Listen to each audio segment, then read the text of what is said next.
you ready, Emily? Okay. Good evening. Welcome you to the March 4th, 2024 Board of Commissioners meeting. We'll start out with the invocation.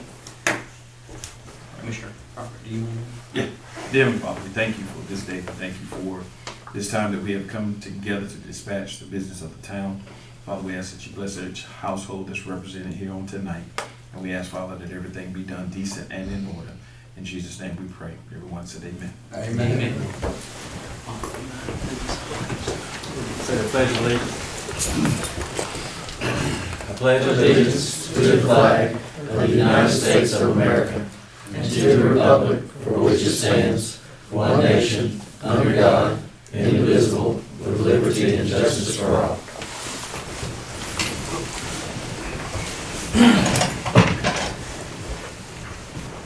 Next on the agenda is the adopt agenda for the March 4th board meeting. Make a motion that we adopt the agenda. Okay, I have a motion. I do have one correction I saw. Oh, excuse me, the agenda, I'm sorry. That is not a correction. Do I have a second? All right, I have first by Commissioner Martin, a second by Commissioner Holmes. All in favor, raise your right hand. Passes unanimously, 4-1. All right. Next, we're on the agenda is adopt the consent agenda. We have the minutes from February 5th, the 2024 board meeting, and the minutes also from that same night of closed session. I do have one correction that I want to make noted on the minutes. It was the tax value of the property is listed as Which minutes $1,600. are you on, the regular? The regular ones. Okay. Let's see, turn the page. 16:9. It should be listed as $19,690. Gotcha. What was it listed at, Mr. Mayor? It was just page 2, about middle way down, 1, 2, 3, fourth paragraph. Second sentence, it says 1690, and it should be 19,600.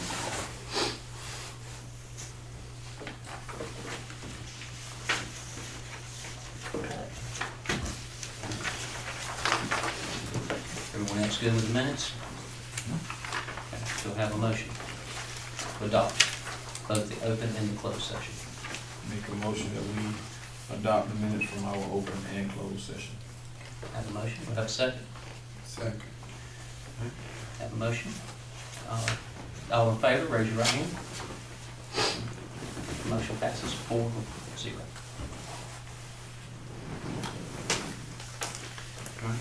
Next up on the agenda is the presentation of the 22-23 audit by Mr. Austin Eubanks. Austin, are you here?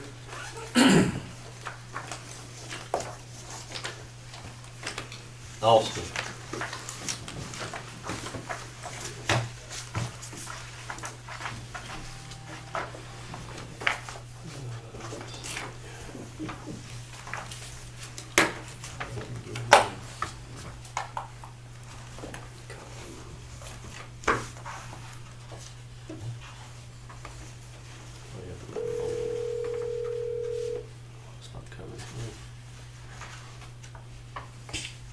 Yes, sir. Hey, I can't get no sound, so I may have to put you on my phone if that's okay.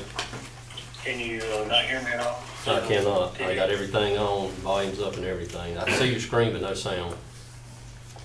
I can hear you on the phone, or is there, can everybody hear this? Can you hear me now? Everybody good? Yeah. Okay. We can hear you on my phone. I'm following on, but I think it's like a 30-second, 45-second lag from the YouTube stream. Okay. We got hard copies, and I got you pulled up on our screen, but we'll have to listen to you on the cell phone. Okay, that's not a problem. Okay. Let me put this on. So everybody can hear me just fine? Yes. Yeah. Okay, good. My name's Austin Eubanks. I'm the audit manager for Thompson Price Scott and Adams, our Wilmington office, and we did have the pleasure of auditing the town of Princeton for the fiscal year ended June 30th, 2023. So just going straight through the required communications. Our responsibilities following the generally accepted auditing standards, government auditing standards, OMB uniform guidance, and the state's single audit implementation act. We were able to design and provide reasonable assurance that the financial statements are free of material error and in compliance with government regulations.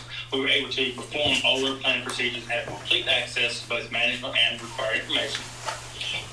Communicate significant deficiency in internal control. I'll discuss that a little bit more at the end of the presentation. There was several findings this year. Adoption or change in accounting principles. The only new accounting principle this year was GASB 96, which is dealing with IT subscriptions. That did not have a material effect on the town of Princeton. Management's judgments and accounting estimates were deemed reasonable.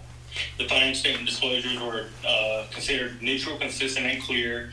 We did not have any significant audit adjustments or unrecorded differences. We did not have any agreements with management. No outside consultation was used or no prior retention issues. We did not have any difficulties going by performing our audit, and we did not find any irregularities or illegal act. So jumping right into the general fund numbers. So total revenues, other financing sources went up this year to $1,770,123.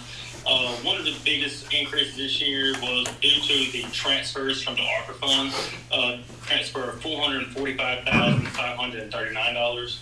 Your total expenditures and other financing usage was $1,497,628, giving you a net change of a positive $272,495. One of the metrics that the LGC likes to utilize is the minimum undesignated fund balance. So a town of your size and the amount of expenditures you have, you should have at least 34% of your expenditures in an unassigned fund balance, and that would put you at $509,000. However, your unassigned fund balance is $762,296, putting your percentage at 54.35%. So well above that 34% this year. The tax collection rate overall was at 99.74%, so really tax collection rate. Does that fund balance also include the $445,000? It does. ARPA money? Okay. Yep. It was mainly, it increased by the 272,000. But the main reason you had that positive net change was due to the ARPA money. So moving forward to the general fund operating summary. So again, you see that last year we were $1.2 million. You did jump up to 1.7, mainly due to the $445,000 of ARPA money. Expenditures did go up as well to right at $1.5 million. So looking at your top three revenues for the general funds. So ad valorem taxes made up 48% of the total revenue. You collected $635,678. Your unrestricted intergovernmental, you collected $369,989, and that made up 28%. That includes mainly your local option sales tax of $279,000 and your utility franchise tax of $74,000. Your sales and services was 100% solid waste. Collections of $203,342. All of the revenues combined with $115,000, rounding out at 9%. That majority of that was restricted in the governmental, mainly with grant money of $96,000.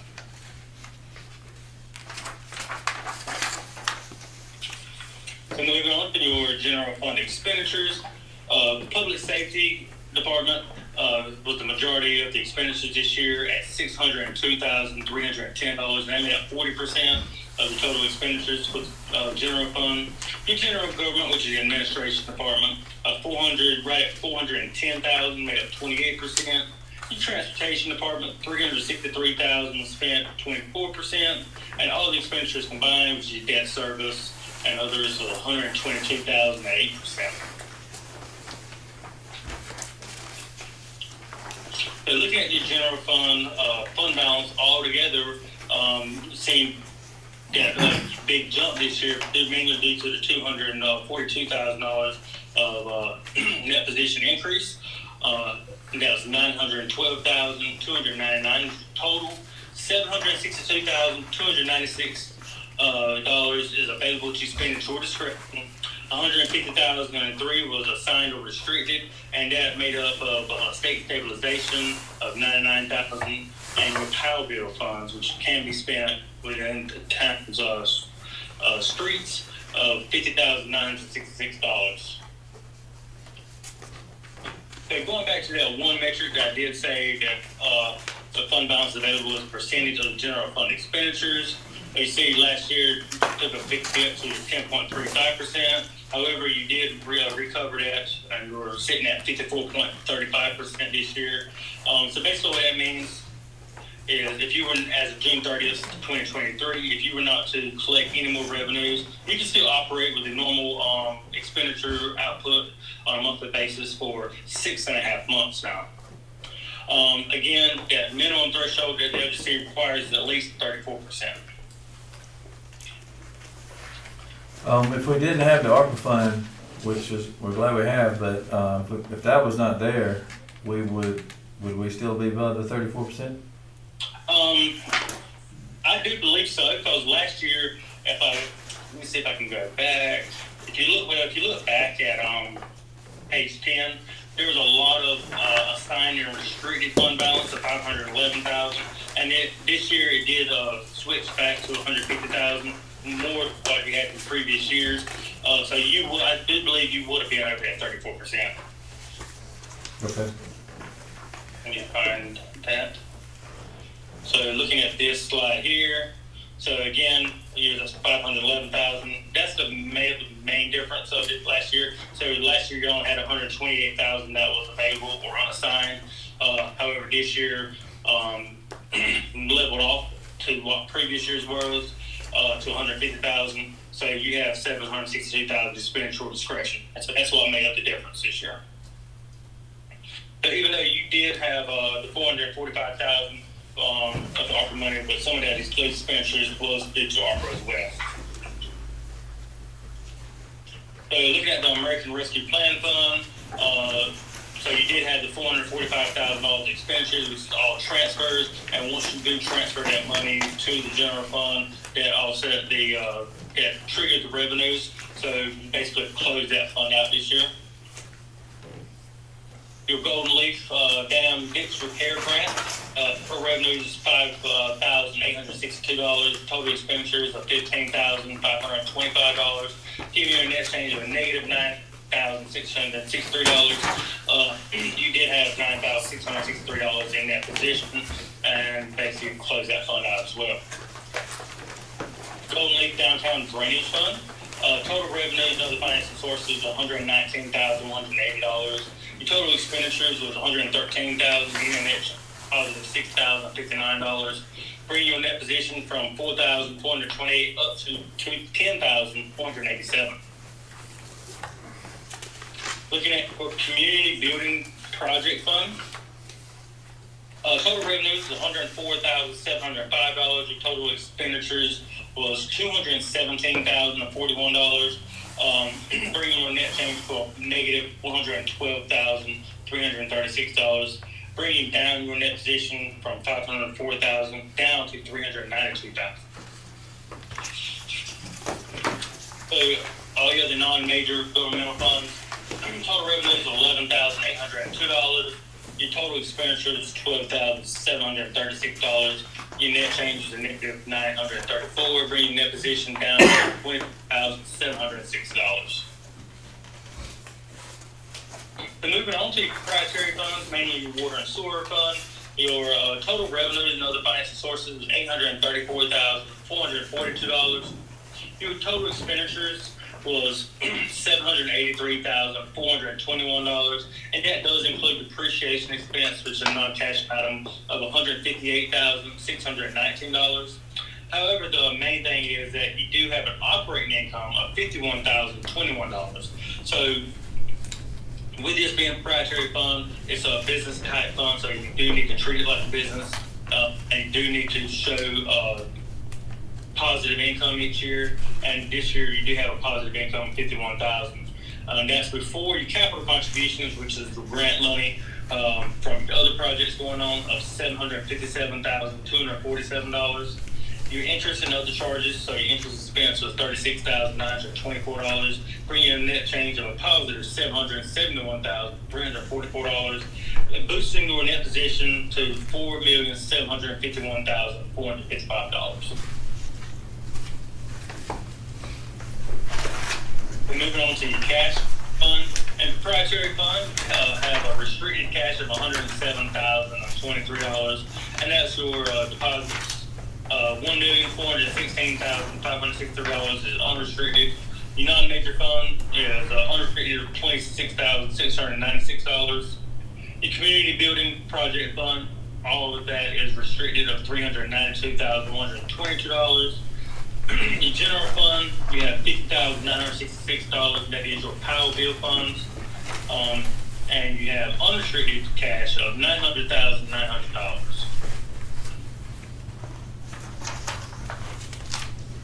So moving on to those findings that I did mention before, this is number one is your segregation of duties.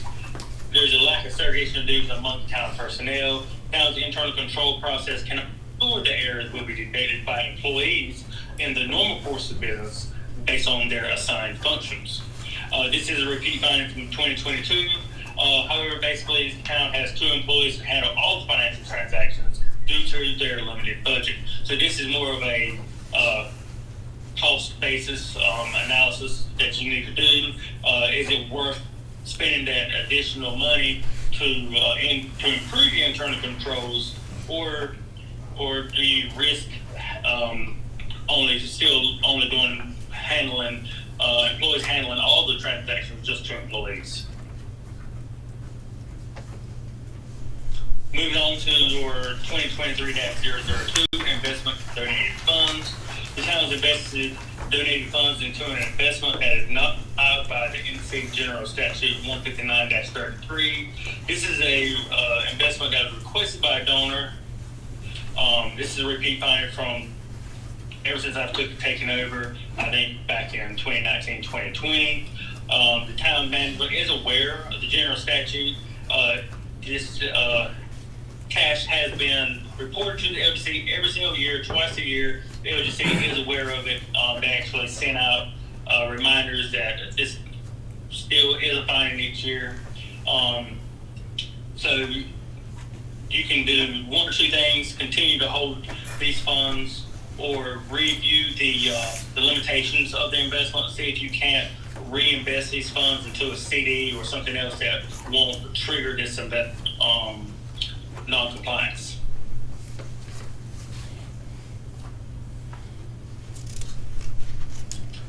The last internal control finding was the non-compliance of the budget. The town has spent more funds in the general fund and the water fund than was appropriated in the annual budget ordinance. So the monies were spent that had not been obligated or appropriated. This is also a repeat finding from 2022. So basically, you need to review those budget versus actuals a lot harder going forward, especially around May 2024 and the June 2024, and make any necessary adjustment to your budget before the end of the fiscal year.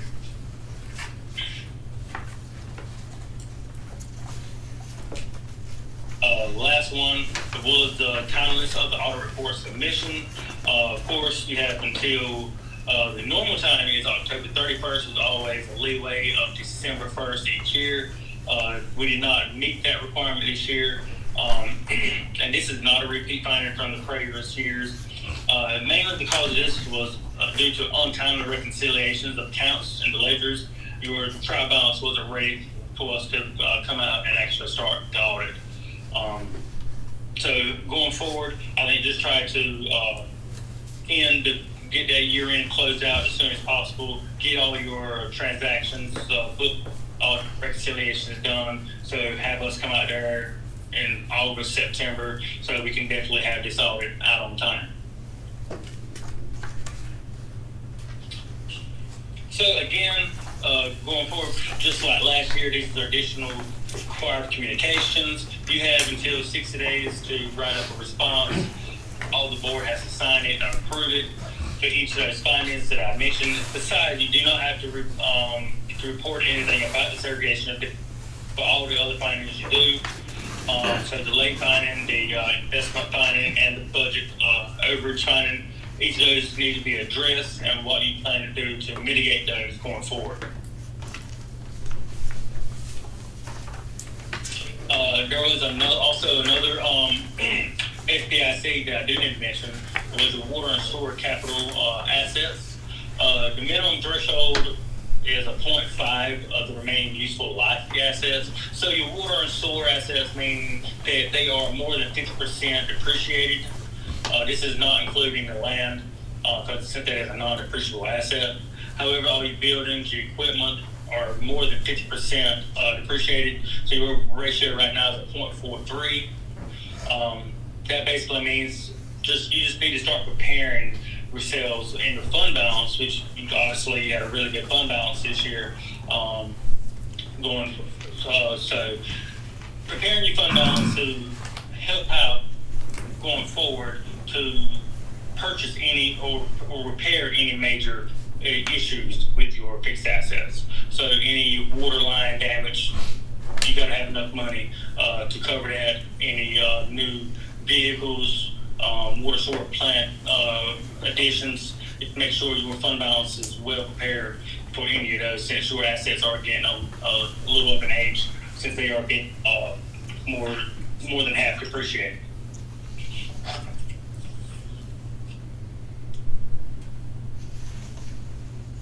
Any questions, concerns? Yes, this is Commissioner Martin. In the section,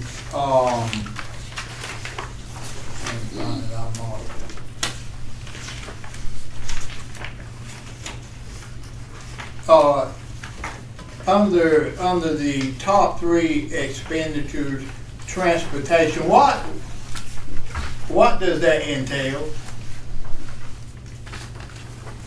For transportation itself? Yes.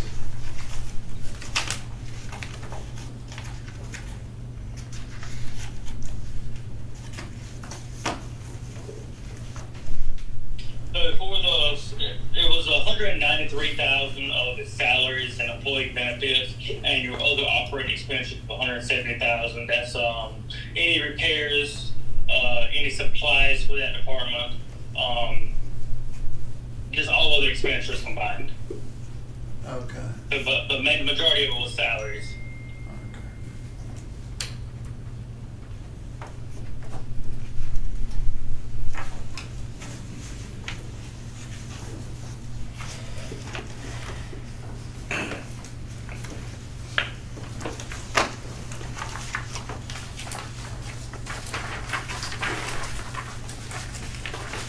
Does that make sense? Salaries under transportation?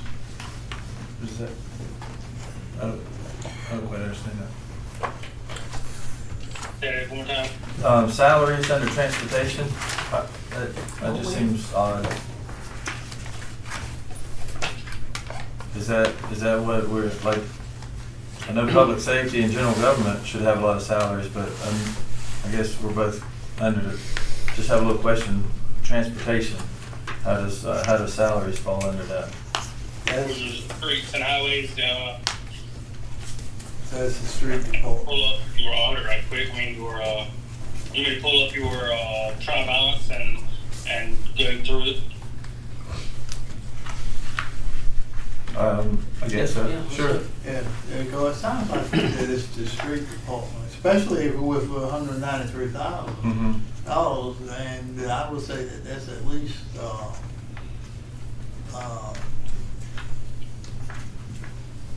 about, 4 employees, I would think. Yeah, is that the portion of, like, I know our Public Works Department is split between general fund and the enterprise fund for water sewer. Is that just the way that was labeled? Let me pull it up right quick, and I can tell tell you exactly. Yeah, probably just about has to be. Because I know when I saw it, I said, how do we spend that much money?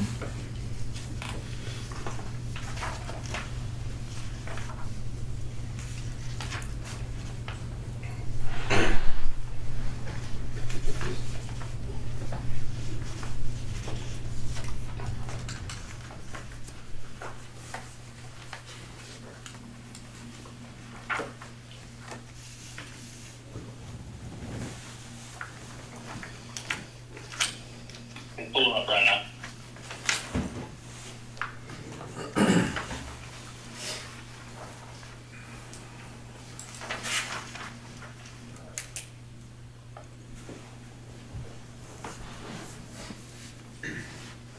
Let's see.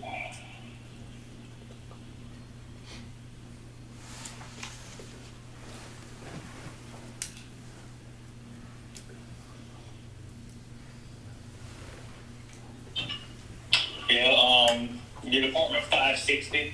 Yeah, I have salaries 142,000, payroll taxes 10,000, group insurance is 22,941, and your retirement is 17,136.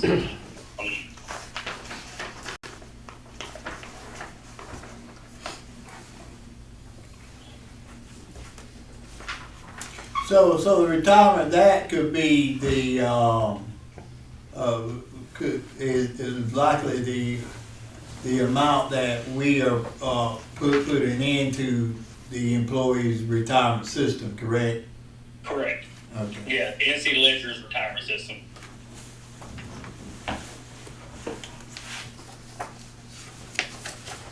So basically, what we have labeled as transportation is what we normally call our public works department. Is that what we're saying? I believe this is correct. Yes, that's what it sounds like, yes. Okay. I had one other question about the community building project fund. Total expenditures this year, $217,000.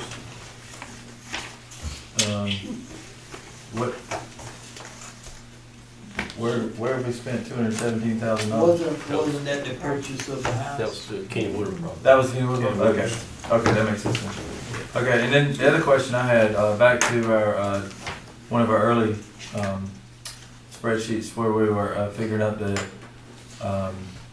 fund balance. Its fund balance is 54.35. That is Yes, yes, sewer fund balance is available for the expenditures. okay. The overall fund balance for that fund is, find out spreadsheet.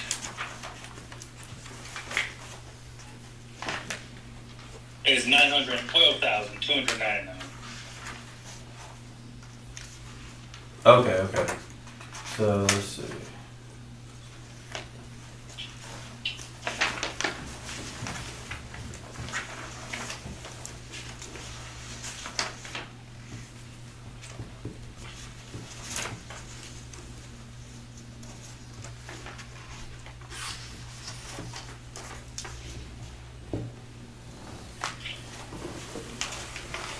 All right, so help me out on the 54.35.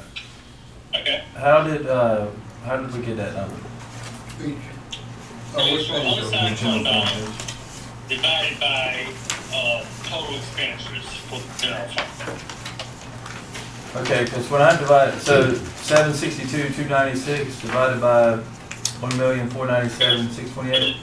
There's more to it than that. I can send you the actual spreadsheet that the LGC uses. That says short data input worksheet. Okay. Because if I pull that up right now, so what they do is they take out debt, they take out power bill expenditures, multiple different things. And that's the 54% is what the LGC's number comes out to be.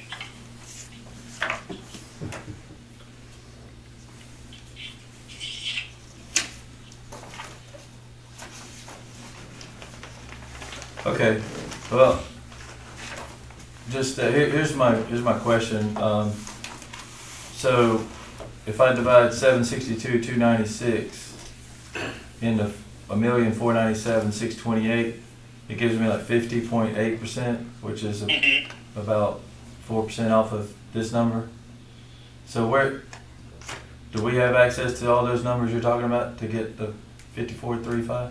Yeah, I'll send it to you for the, it's a number on the data input worksheet. Okay, That I'll send to you. okay, I'll send you a one entire worksheet, and it includes all the, FDIC findings and all that as well. That was on that very last slide. okay.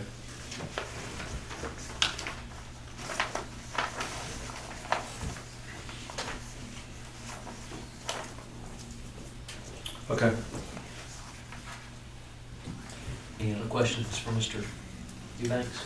Is it possible for you to real quickly do the math, if we pulled out the ARPA money to what our fund balance would be? And my concern is that we're relying a whole lot on a one-time chunk of money that makes us look good this year, but it won't make us look good next year. All right, let me do that math right quick.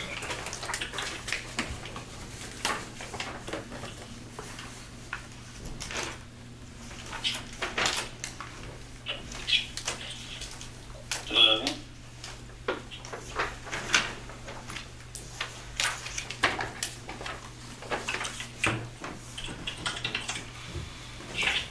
divided by,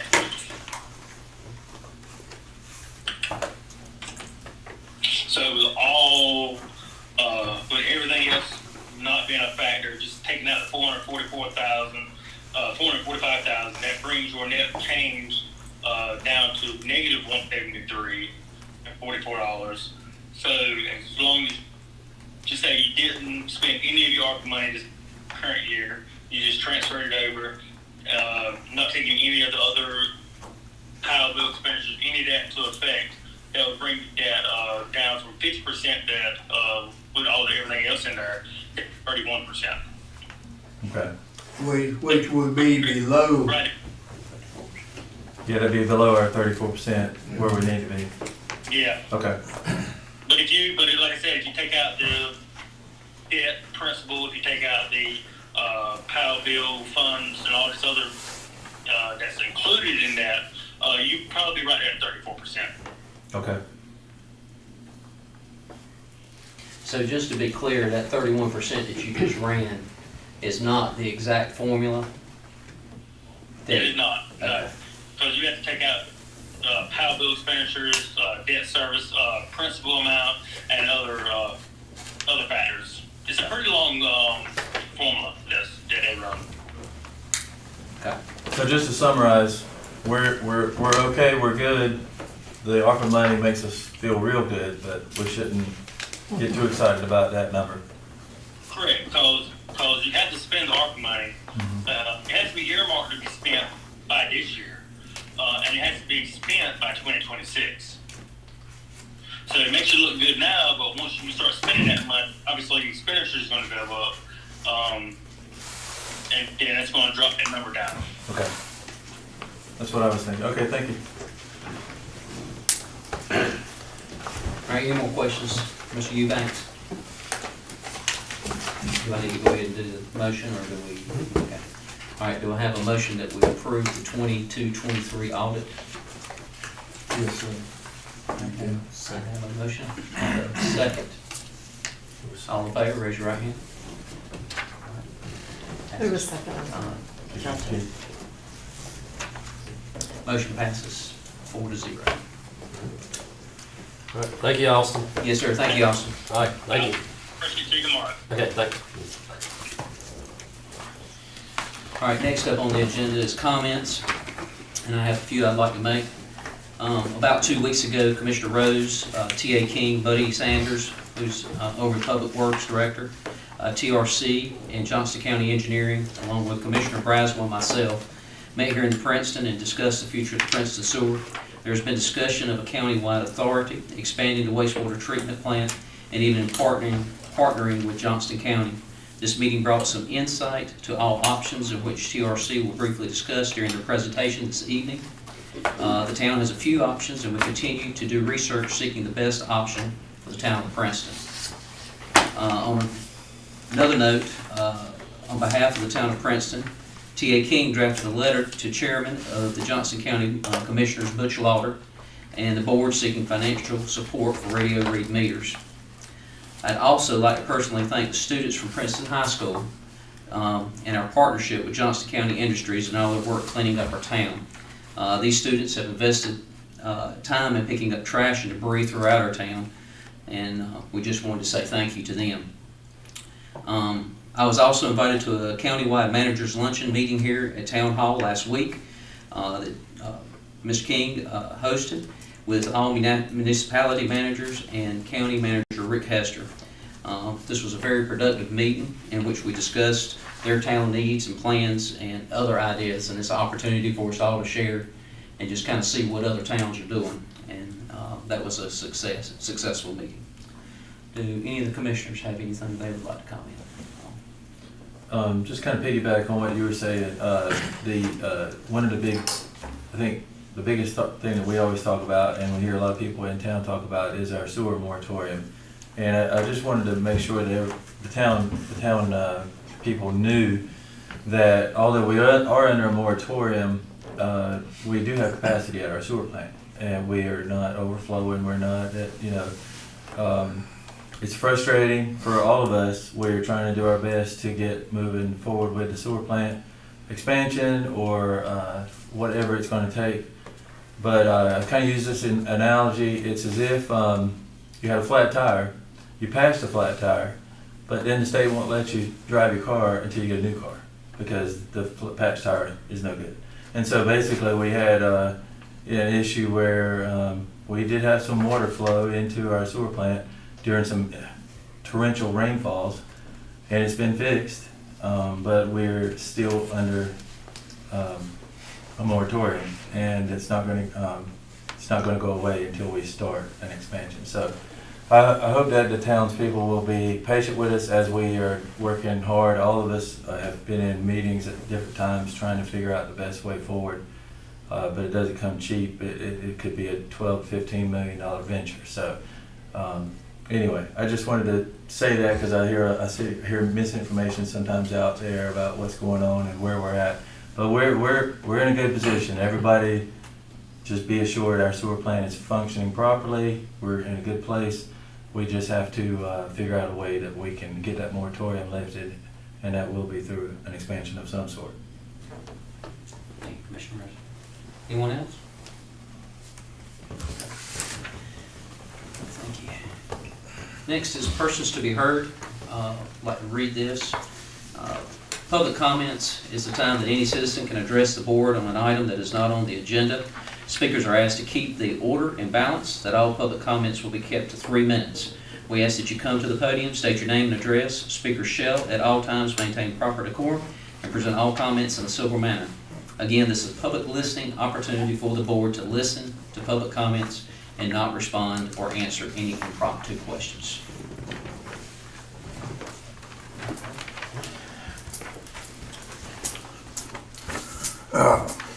Good evening, board. For those who don't know me, I'm Buddy Sanders. I'm the new Public Works Superintendent. I have over 10 years in Public Works with private and local municipalities around Wayne, Johnston, Wake, and Wilson County. I hope to bring my expertise and knowledge to Princeton and lead this department safely and proficiently. As of today, I can inform the board that we are fully staffed with dependable and hard-working employees. We are heading into our busier season as soon as lawn maintenance and groundkeeping will become more active. Our goal is to stay committed to providing quality work and keep Princeton looking good, like a place to call home. The beginning of February, we hired one new employee. In the middle of February, we hired another one. First one we hired was Quincy Reed. Quincy lives here in town. And then we hired Cole. Quincy lives about 10 minutes away from town. And if the board or citizens or staff need any assistance, do what? Chase.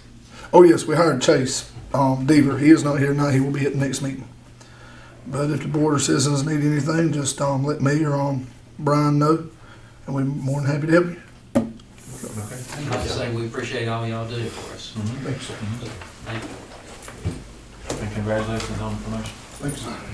Thank you. Thank you.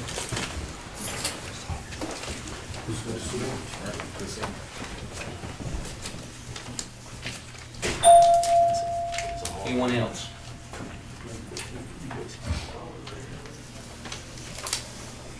Next up is, on the agenda is TRC presentations. We're going to start with Luke, Luke Baker, as he talks about stormwater asset inventory. Thank you, Mayor. Thank you, Board. My name is Luke Baker with TRC. I'm one of the project managers over stormwater projects.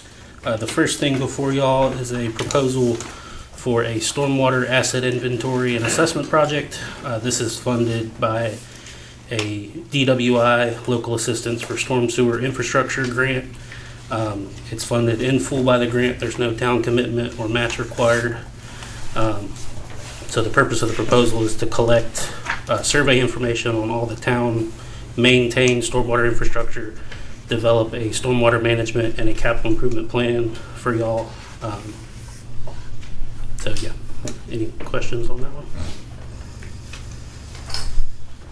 So this capital improvement plan would just be telling us what's the worst. Yep, so it'll cover 10 years. So we'll, as part of our assessment, we'll survey the actual structures, pick up size, material information, but we'll also do a condition assessment. So is there anything damaged? Are there sinkholes? Is it full of debris that we need to clean out? And then really prioritizing which ones need to be addressed first, what those expenditures may be, and how to possibly fund them for the next 10 years. Is this one oh, sorry.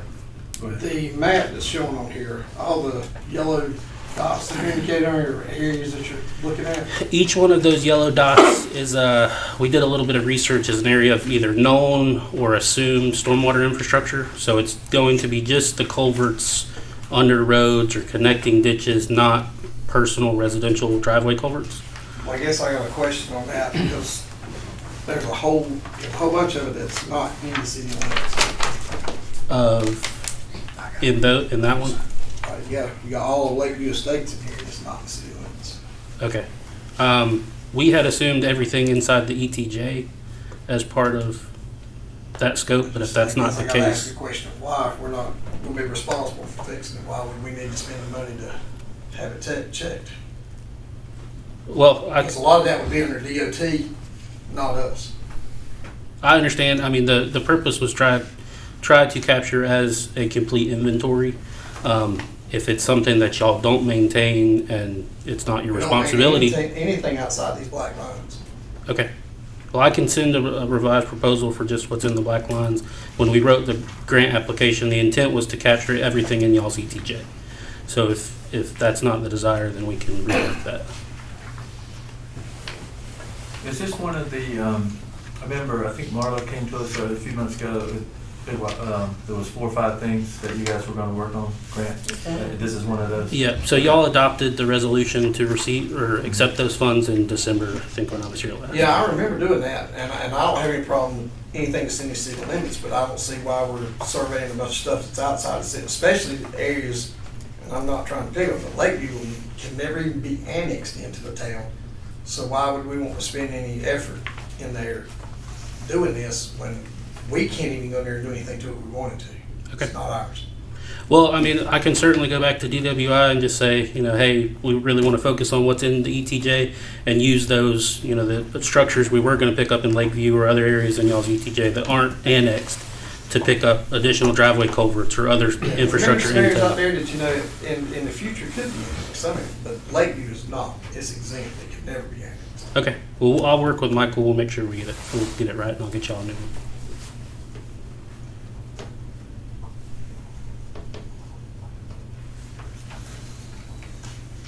Would there, can you see any foreseeable advantage of including the ETJ, other than just making it a bigger scope project?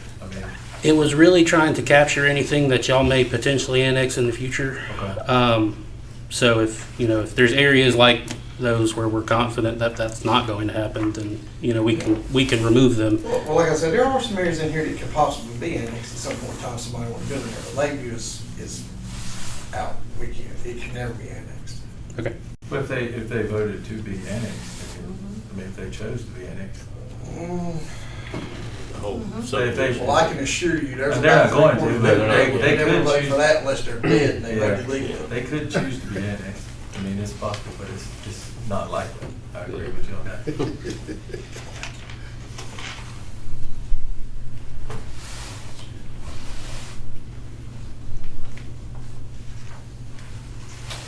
And let's see. And who'd you say was funding this? This is funded by a Department of Water Infrastructure LASSI grant. Okay. So it's part of the state's allocated ARPA funds, but y'all were awarded the grant for that in a competitive cycle last year.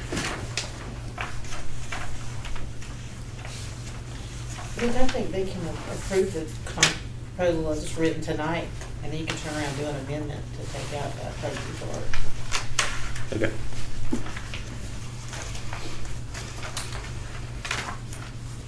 So it's for 643 stormwater structures I believe, I can't remember. with a 10%, 10 on the with road. a 10% contingency, saying it'll go to 710. Yes. Does this include the biotension swells like we've talked about? This wouldn't include that. We could include a commitment or a prioritization to bioretention swells as part of the capital improvement plan. But this is really just to capture the physical improvements that we can see in the system now, as well as any other, the past drainage studies that we've done on parts of the system that haven't been performed yet, including those two. It says here our services include up to one additional CIP, capital improvement development meeting to discuss additional capital improvements such as green stormwater infrastructure in town. Yeah. We'd like to prioritize. Yeah, so part of that development process, we'd like to come meet with y'all and figure out, which elements, if it's the bioretention swells or, on-site retrofits at either here or other town-owned properties, that part of that capital improvement plan would include an element of that kind of conversation. So what is, any other questions?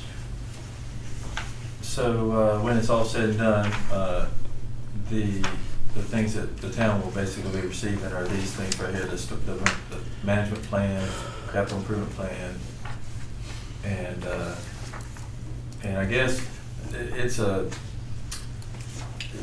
lot here, but if you could just give us a layman's summary, how does this help the town? So the final deliverable will be mapping and basically an inventory of all the stormwater infrastructure in town. Mm-hmm. So you'll be able to look on a map and say, I know I've got a culvert here, even if it's been buried by, sediment or whatever it is. It also gives you a snapshot in time right now of what that condition of that asset looks like. So is it in good shape? Is it something that, the bottom of the pipe's rotted out and we know we need to replace it in the next 5 years, and kind of help plan that out. It also serves as that baseline as y'all continue to kind of go around and do public works things and assess the infrastructure to go back on and say, okay, this has gone from this state to this state in 5 years, 10 years, 20 years. So that's the first part. The stormwater management plan is a continuation of the discussion and y'all's amendment for the town stormwater ordinance. So in the stormwater ordinance y'all adopted, it set up the framework to have a stormwater management plan, but one had not been created at that time. So this project will develop the stormwater management plan, which would set requirements on local development for peak and post stormwater runoff treatment, stormwater quality. The intent is to kind of frame it in a way that it's beneficial for the town as new developments come in the future. Last is the capital improvement plan, which is just a summary of our findings, prioritized and what we think is the most immediate need, and then kind of a preliminary cost estimate of what we think that will cost over the next 10 years and different scenarios of how to fund that, be it through additional grants, loans. You said it catalogs all the storm drain. Now, does that include like driveways and subdivisions? Because there's a lot of them. So the original, when we go back, we'll include some driveway culverts, but I think with the funding that they've given us, we won't be able to capture every single one. So the plan is to capture the infrastructure that y'all are actively maintaining and responsible for. So the stuff under roads, in the right of way, not every residential driveway culvert. Well, that's why I was asking, because 95% of driveway culverts are in the right of way, and we do end up having to maintain them. Right. You know, So- we've got a lot of them in town that are Right. up and down, they're not the grade, full of dirt. Right. They're all over the place. Yeah, so with reallocating some of those structures out of the ETJ more into the center of town, we'll definitely be able to pick up some of those. I'd have to look back at my total number of what my helper counted for driveway culverts, but I don't think we'll be able to get all of them. But we could certainly prioritize, if we know certain portions of town really need some more of that information, then we can focus those. And so we probably need to look at where we've got drainage issues that we know are a problem and look at them. Okay. Yeah, no, we can certainly, the intent was to capture everything, so if there's areas where we know, driveway culverts are a really bad issue, we can definitely focus on those and make sure that they're being hit. So, the TRC would, do the study, but the study would not pinpoint, the exact work that needed to be done. It would give a high-level preliminary scope of work. So for direct culvert replacements or debris removal, those are relatively straightforward. A large-scale, like town-wide hydraulic analysis is really above what this scope would include. So this is really looking at physical things that are falling apart, cracked pipes, damaged structures, debris that's restricting the system, stuff that the guys can physically see. But it also helps set you up for future grant applications because you've got that inventory, you've got a capital improvement plan, that all of that helps add points when we go back for additional funding rounds. Okay. On the stormwater management part, construction site runoff, post-construction site runoff, didn't we just pass something that was pretty extensive about a year or two ago? Part of your stormwater ordinance includes that. That specific language is a requirement of the Phase 2 MPDS, the MS4 program that the state does. So having that included in your stormwater management plan helps set you up if they ever do decide to make y'all comply with the MS4. So what we already have, it won't just be necessarily replaced, it'll be just, this will kind of go along with it. It's meant to augment Okay. the stormwater management plan is the easily updatable document, and gives the teeth that your ordinance kind of sets the framework for.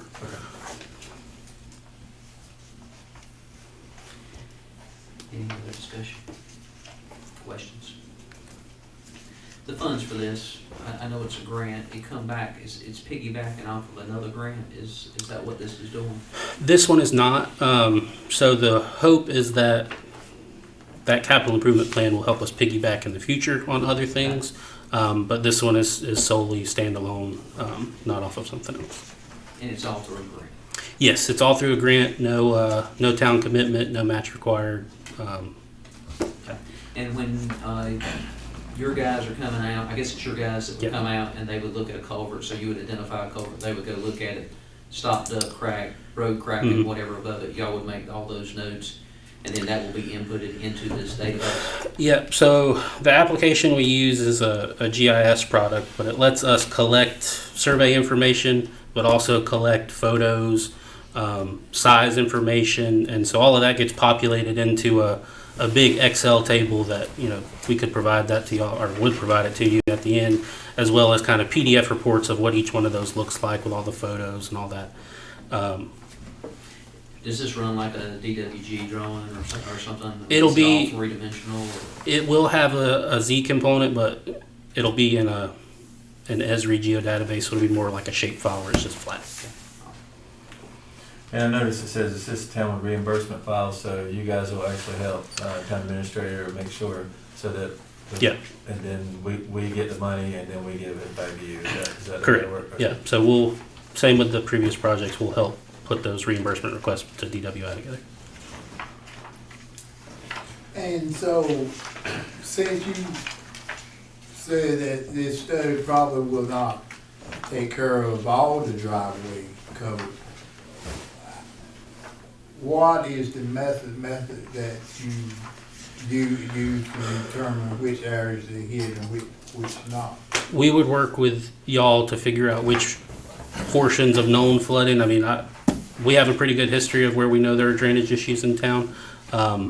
Before we get boots on the ground, we would probably, or I would send you a map kind of showing these are the areas we're going to focus on. Is this what you're looking for? Is there somewhere else that's a concern? To really, iron out those details before there's surveyors running around town.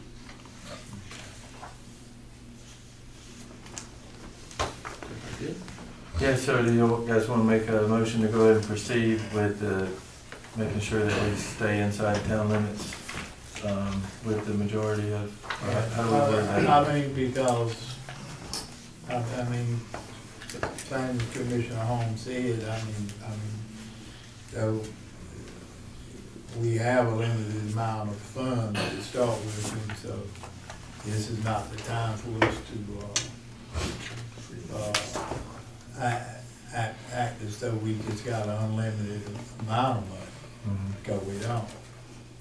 So if we keep it within the town limits, y'all would identify 710. Yes, we've identified, the exact number escapes me. 643. Well, I believe there's close to 1,000 total structures, including driveway culverts. So there would be, the way we broke it down is that I've collected both ends of a driveway culvert, so the 1,000 would include inlet and outlet. So there's the potential that we could collect another probably 150, 200 driveway culverts as part of, reducing it into town.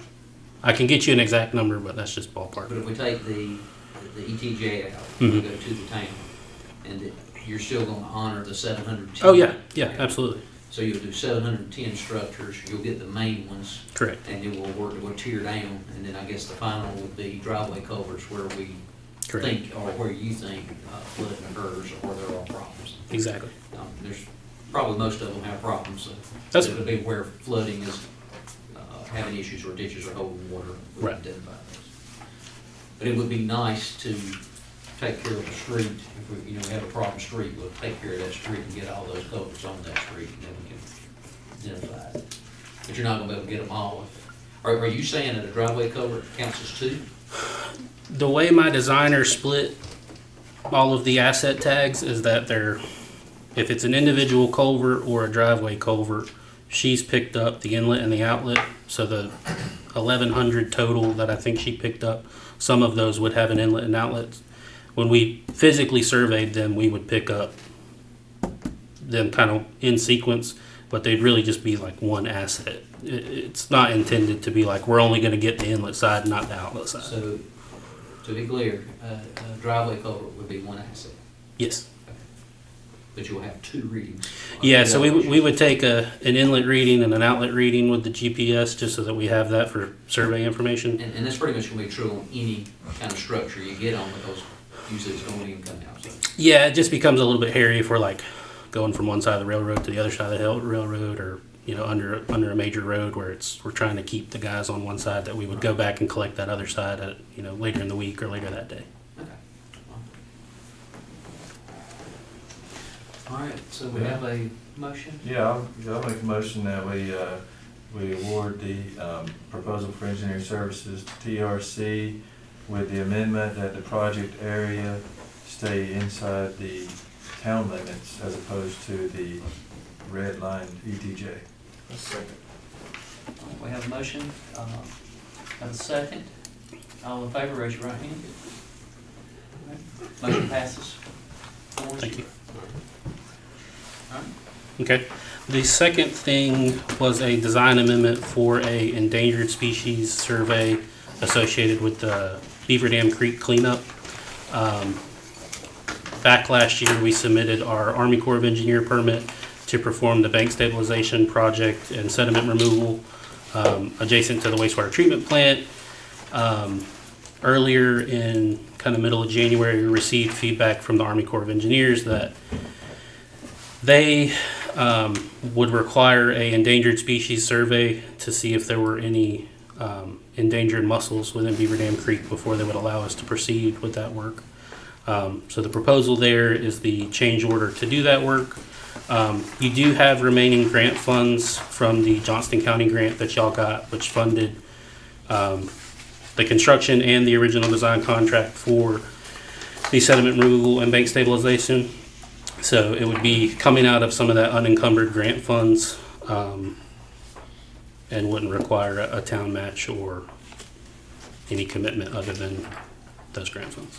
So do we have an idea what amendment would actually cost in dollars?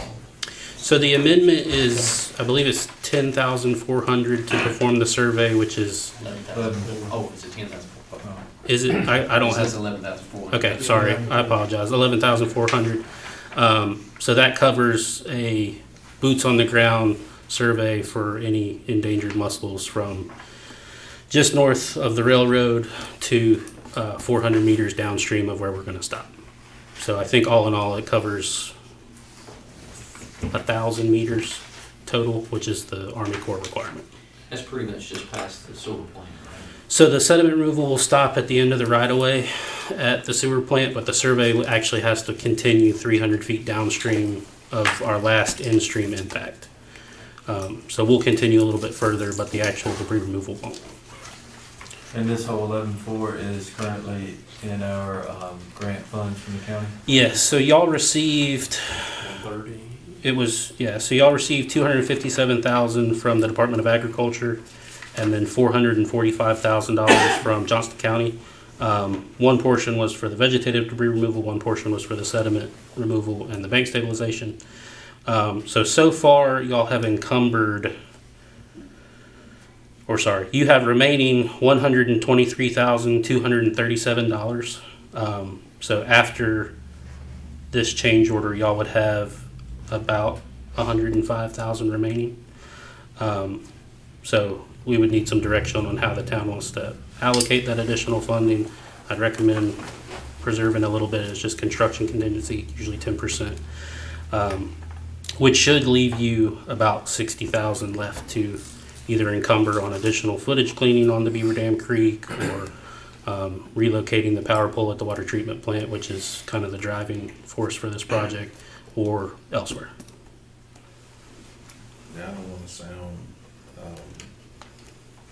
out of left field, but when you're saying endangered mussels, can you elaborate on that? So, I'm a city boy. no, you're fine. When they brought it up, typically we don't scope these out because they're usually above and beyond what's required for what the Army Corps considers a maintenance project. Because the area that we're working in is so far from a culvert crossing is kind of what triggered this. So when we did the stream delineation, our wetland consultant could not categorically exclude that the mussel was there because they're not a licensed mussel surveyor, and it, is not part of what's usually required. But they could not say that the habitat wasn't there because it is a stream in an area not within a mile, but they have been found in Johnston County in the past. So because of that, our Army Corps project manager reached out to U.S. Fishing and Wildlife, who would not provide concurrence that, we didn't believe it to be there. He required us to prove it. So that's how this kind of came about. And what kind of people do you hire to go look for mussels? And how long would that take? So I have them queued up for the next 2 weeks to be down. So the work is being performed by Three Oaks Engineering. I believe they're the ones who helped with the Princeton traffic study. So they're a women-owned business out of Durham that we use for traffic-related stuff, wetlands, streams, and now mussels.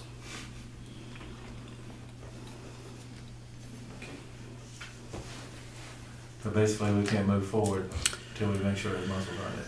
The vegetative debris portion could move forward, so they actually began that work last week. The sediment removal and that bank stabilization portion, they won't let us proceed until we prove that there aren't mussels.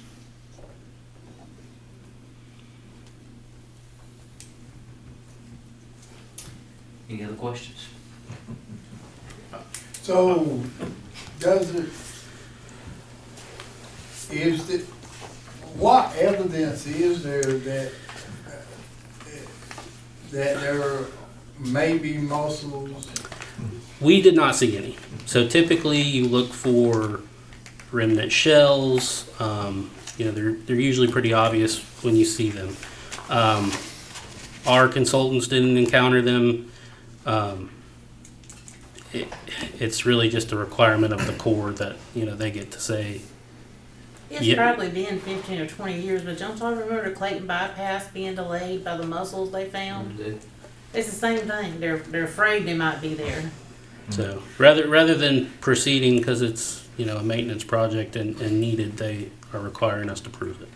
Did they just go under the bank and bore in and just pull it out and just see if there's any there? So they actually have it's kind of like a big pair of goggles, but basically they walk down the stream, going back and forth under the water looking for shells. And if they capture them, they have to tag them, take photos. If they find remnant shells, they actually have to take them to the History Museum. It's kind of involved.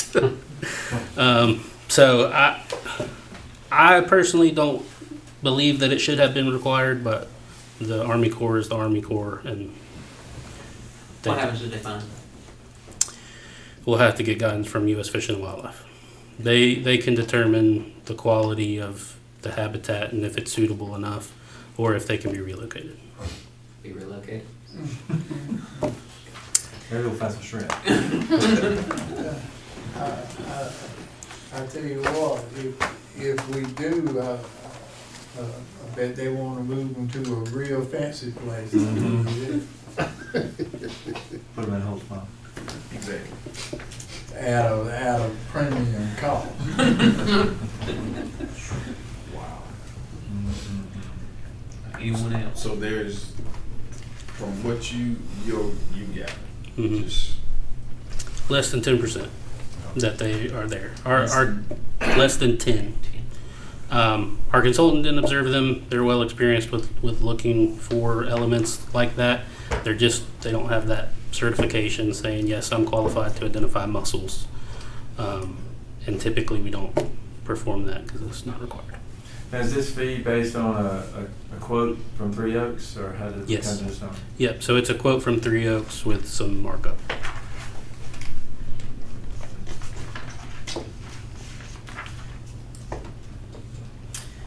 All right, good. So do I have a motion? I make a motion. We move forward. We're trying to When we got any make choice. sure that no mussels are there. All right, I have a motion. Do I have a second? I have a second. Commissioner Holmes. All in favor, raise your right hand. Carries 4-0. Okay, thank you. That does leave that unallocated money left in your Johnston County grant, if y'all would like to give some direction on how you'd want that spent. Typically, we recommend about 10% being retained for construction. So with what the contractor's currently encumbered for, that would take up about $47,000, just in case there is any quantity overages or change orders associated with that work. So that does leave $64,000 unencumbered. If y'all would like to do extra footage cleaning on Beaver Dam Creek, or I know last year we had gotten a quote from Duke Energy to relocate the pole at the plant. You did get a quote? We haven't been able to find the physical paperwork. I think it was a verbal conversation the Public Works Director had with them at the time. Best we can recall, it was about $65,000 to relocate that pole. What happens if the pole falls? I would say they would have to come put it up. So it's at the board's discretion how y'all would like to spend what's Repeat left. that figure, what you said it cost to relocate that home. I believe, So it's more than one pole, it's two poles. right, yeah. So it would be 2 poles being relocated that I believe they quoted the old Public Works Director about $65,000. For a pole. 2 poles. We're in the wrong business. Now, I know why my light bill went up. Then if you leave it there, when it falls, they'll come put it up. So the way the grant is currently set up, it can be spent on Beaver Dam Creek, kind of without going back to Johnston County. So if it is something that, you know, we're not interested in additional footage on Beaver Dam Creek or the light pole, we would just want to reach out to them, make sure they're okay with reallocating that scope. Need to be pretty much everything completed on the cleanup, make sure we don't need any more funding before you step off the Yeah, side and because spend find the muscles. $65,000. Yeah, Yeah. That's what I'm saying, we need to make sure everything else is done yeah. before we say we're going to allocate $65,000 to move 2 light poles. Is there a time limit on this funding before it expires? I'd have to check the grant agreement. I don't remember exactly, but they're usually pretty amicable to timelines and So slow. if you see anything like that, please let us know so we can make a decision. Yeah, I'll look when I get back tomorrow. We're getting into this now, so the muscle, how long before I have an answer back on this muscle? Ideally, I should have it before, let's see, it's March 3rd. I should have it before the end of the month. So we could definitely know something next week. So the only thing that I would say is the contractor is currently in town doing that vegetative debris removal. So if additional footage of what's in the base contract is something that's interested, it may be prudent to think about that while they're in town and don't have to mobilize back again. Is there anywhere, where are the areas that we have not hit? So they're currently starting just downstream of the railroad, working down past the plant, and then I believe they go up. There's a stream or a side channel that cuts towards Old Hinton Road. So they're stopping 200 or 300 feet downstream of that intersection.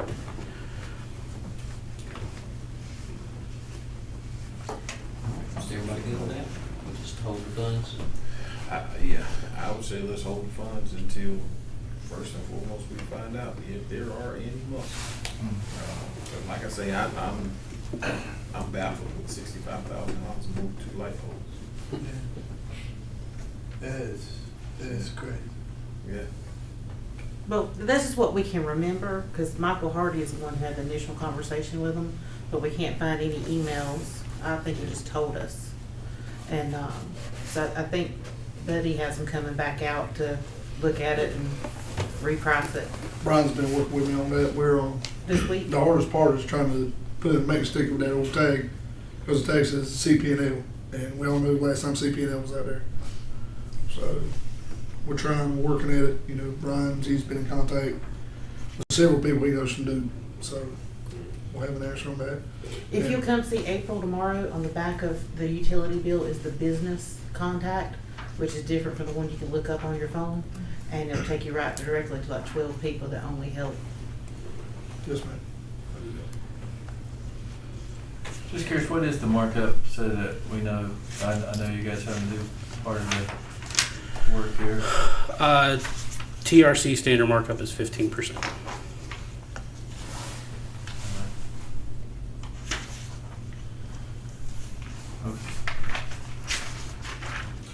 Oh, April, what is the air cut? Cold? Been cold. You got a coat on? I know, and that ought to be telling you something. Is there a way that if we got that muscle information sooner than later, that we could potentially catch the contractors while they're still here? I'll call Ryan tomorrow and see how far they're progressing and when they think they'll be complete or need an answer on additional footage. Okay. And I had prepped Three Oaks to be prepared to get an authorization this week. So it seemed like their schedule was pretty fluid, that they anticipated be able to get out there within the next 2 weeks. So the field survey itself should only take a day.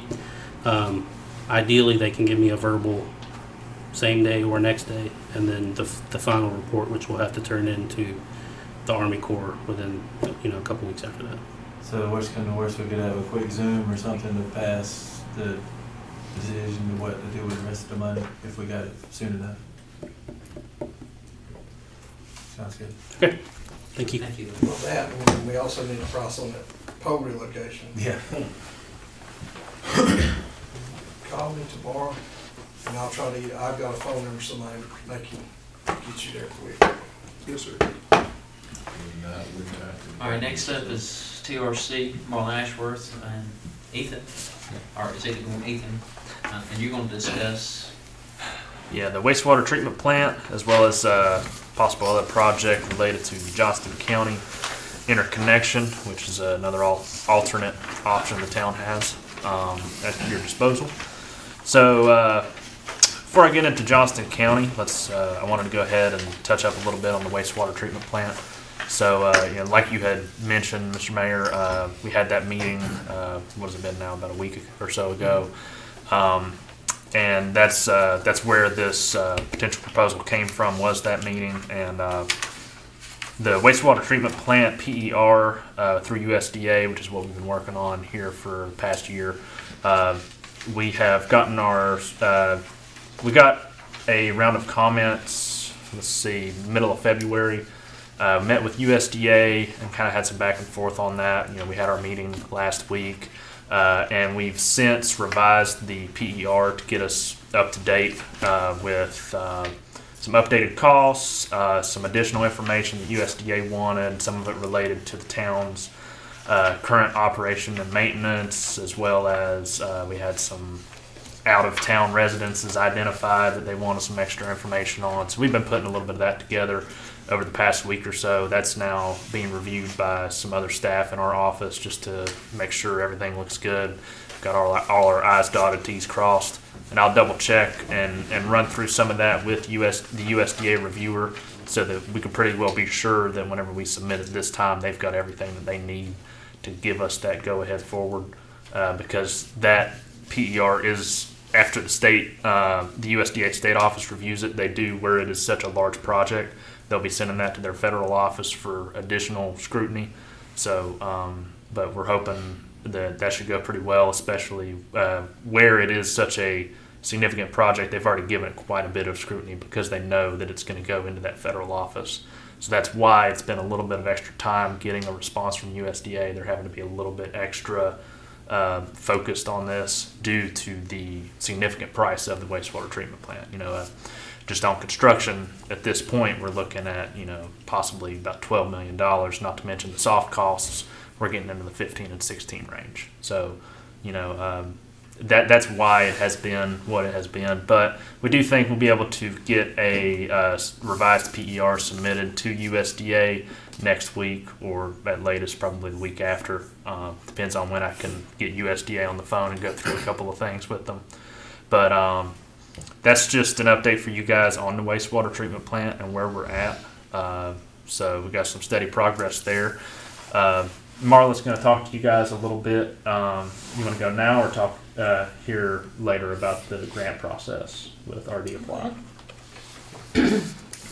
Part of the requirement for your USDA application to find out what kind of funding you can receive for the wastewater treatment plant is to have a meeting that was advertised in the paper to discuss the application and some of what it could mean for the town.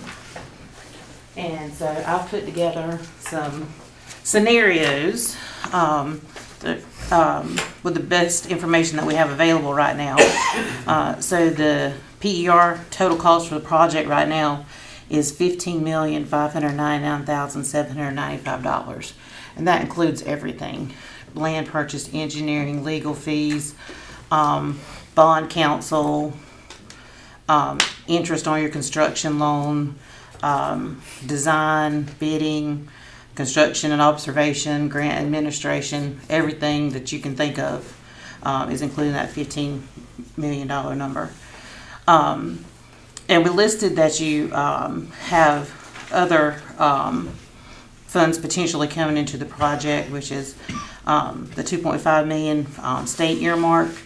And the USDA is going to look at your audit and see that you have approximately $200,000 available to contribute to the project, and that's in your sewer capacity fees that you've collected and held in reserve for the past few years.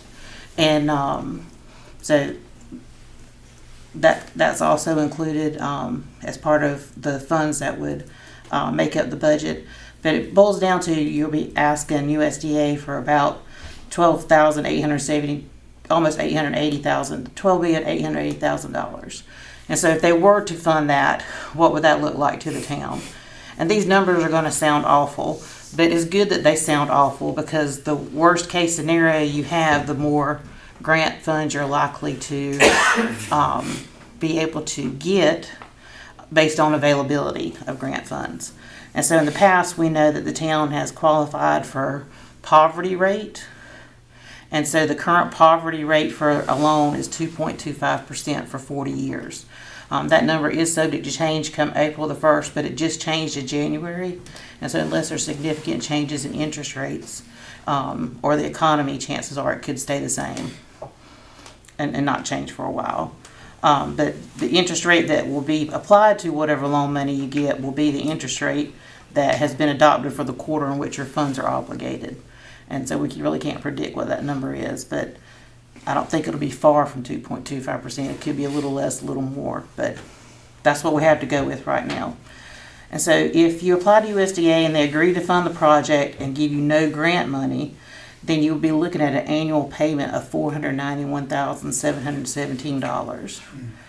And what that means for you is that every month, every one of your 566 current customers would have to pay an additional $72.40 to help you make that payment. And I included a monthly number 2 because if you'll remember way back to 2017, when we were applying for that $1 million project, we were thinking we might get about 10% grant. We were going to have to make about a $50,000 a year payment. Well, then it turned out we got 75% grant. And so I think the payment's going to be in the area of $12,000. I did ask Michael today, he answered me, but I already finished a spreadsheet by the time, so I didn't even look at the answer, but I think I'm in the ballpark. And I might be a little high. So we knew that going into the 17-18 year that we had some loans that big loans we were going to be paying off, and we'd have money to make the payment that we thought we were going to have to make. And so that's what I looked at. The decrease in loan payments since 17-18 through 22-23 is $39,805. But you're going to have to pay your new loan. So I took that out. But through a process of what we knew about your development, we've estimated that by the end of the wastewater treatment plant project, you could have potentially added 200 new customers. And that's all part of what's in your PER. So monthly cost number 2 is the payment minus the $37,805 that you're likely to have already from your current rates without changing anything. And so it would only be an additional $66.83 a month per customer, which is still awful. And then if we are right and you actually have 766 customers, it's the same scenario, $53.49 or $49.38. And then if you wanted to look at funding some or all of your payment through additional sewer capacity per gallon per day, which your rate right now is $7.50 per gallon per day, you would have to increase your gallon per day rate by $65.56 or $60.52 if you want to incorporate the money you're already collecting with your current rates. And so I did the same thing going through if you got a 10% grant, 15, all the way up to 45% grant. And I highlighted between 10 and 20% grant because that's what I told you before I ever retired, where I thought the grant money might fall for this project. But at the time, I didn't know it was a $15 million project. So I don't know if that could mean potentially more or less grant money. But so it's going to take, if USDA isn't the source of the grant money, to get your cost per user down to an affordable rate, then I feel like it would be, whatever that proposal is, would give you something to go to other funding agencies like the state, back to the state or through Larry Strickland or some other source. But we have to go through this USDA application process and see what their offer is to know where you're at and if you can afford to do it and what it would take in addition to what you're offered through USDA to be able to afford to do it. And so it seems to me that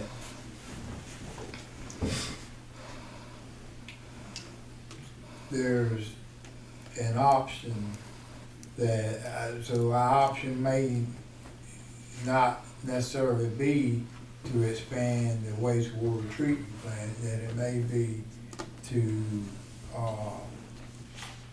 enter into an agreement with the county that the county take some of our sewage.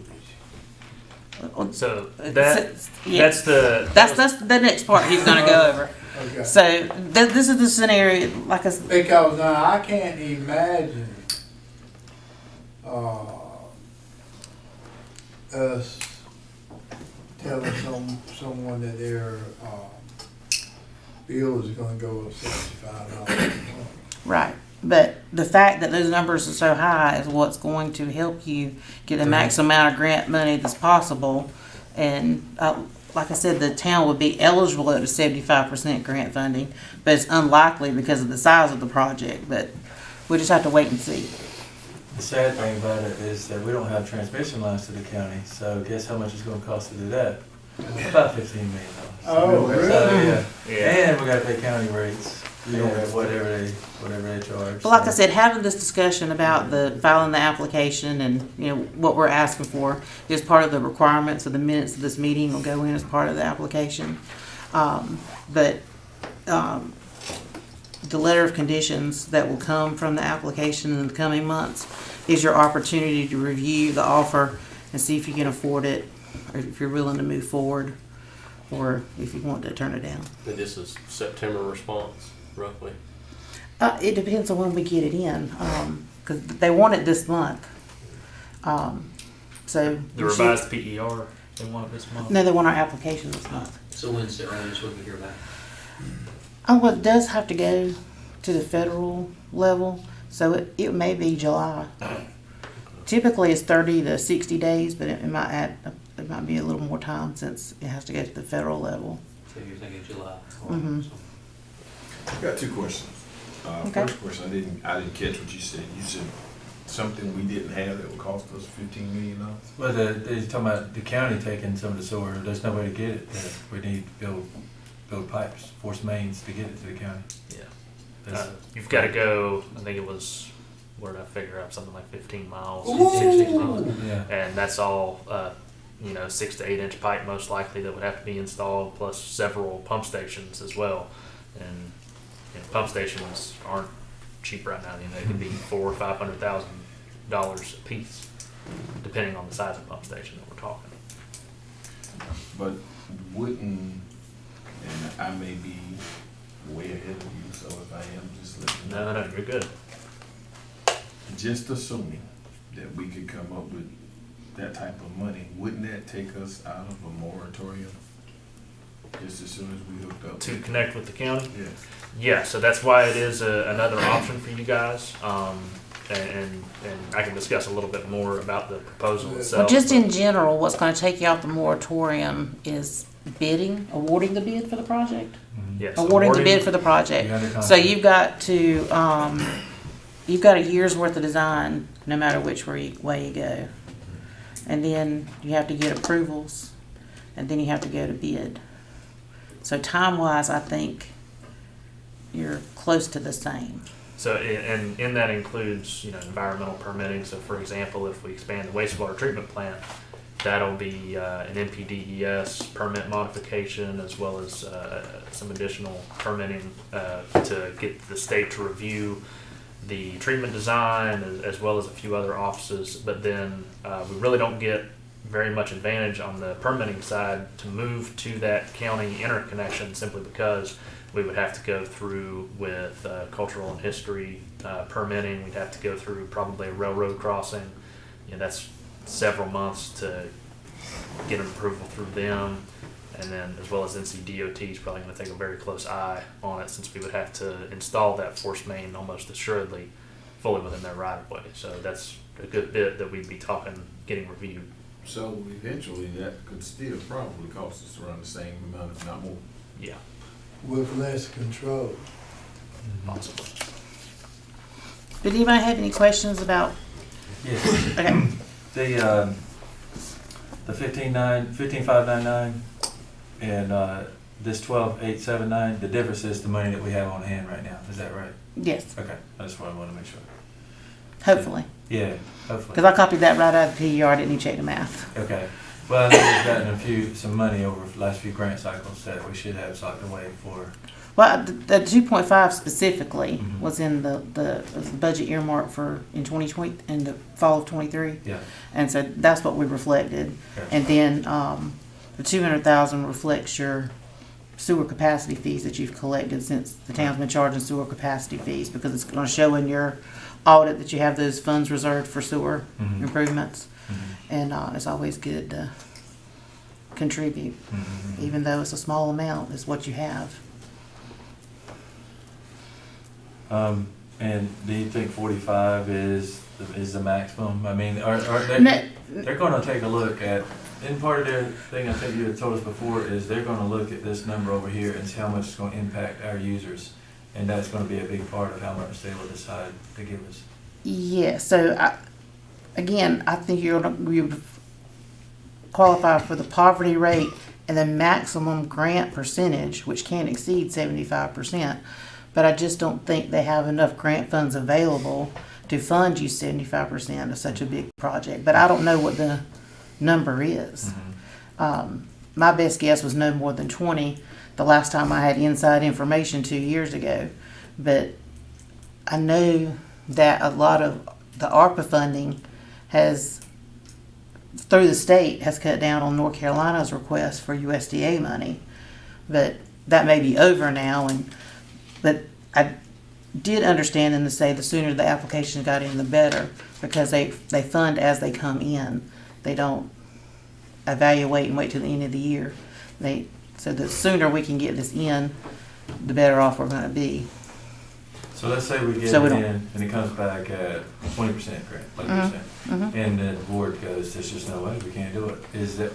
What's our next step? Like what? Well, your next step would be you have a certain amount of time to consider, and I can't remember what it is off the top of my head, to consider the letter of conditions. You don't have to accept them right away. And even after you accept them, you have, if you'll remember, we accepted the funds for the community building and then decided not to do it. So you have about 2 years after you accept it to change your mind and just give it back. So you can accept it for what it is and then take it to other agencies and sources of grant funding and say, this is the offer we got, but we can't afford this. So potentially there might be a state agency or something that could still help us out. Now, is it like the community building where we would have to spend all of the, how was it, we had to spend all of the loan before we could get to the grant money? It'll be the same kind of. Yeah. Okay.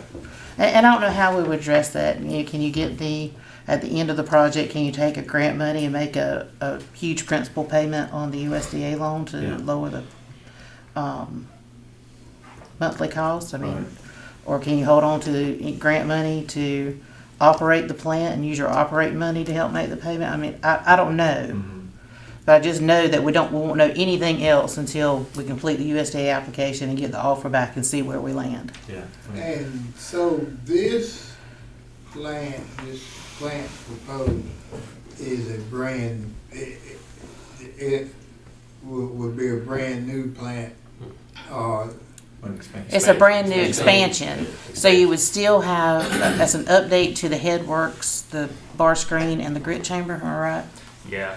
And then adding on the components to give you 300,000 gallons per day more treatment capacity.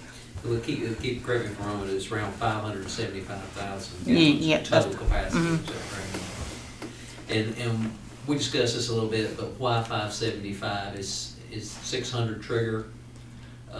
So we don't have a confirmed trigger point, but our verbal direction that we received from DEQ was keep it under 6. However, we really can't say for certain what they'll do. That said, we floated several different gallon amounts. We floated possibly doing just a 100,000 gallon expansion, 200,000, 300,000, up to a 1,000,000 gallon a day plant. And 300 is kind of the midpoint that we landed on with the town, going back and forth, kind of taking a look at, well, what is the minimum we need to get off the moratorium, as well as what do we actually expect the town is going to need within the next 10 years. So trying to meet both of those needs is kind of how we landed at 300,000. And I'm assuming that a project like this, if we cut it to 150,000, price is not going to be cut in half. Yeah, no, it won't be cut in half. I mean, you might cut a quarter of it out. Okay. Any more questions for me? Thank you. Thank you all. I will take over for the questions. So, obviously, the numbers don't look great on the wastewater treatment plant expansion in terms of what those rates could look like if we are low on that grant percentage. That's why we discussed the possibility of interconnecting with Johnston County so that they can provide treatment for the town. That said, there's a lot of ifs in that statement. We had a pretty extensive alternative analysis on the wastewater treatment plant expansion itself. We looked at a number of different technologies. Like I said, we discussed different volume amounts with town staff and the previous mayor. And then also we've looked at the town's existing operation and maintenance as well as we've analyzed what that operation and maintenance cost is likely to be under those different alternatives.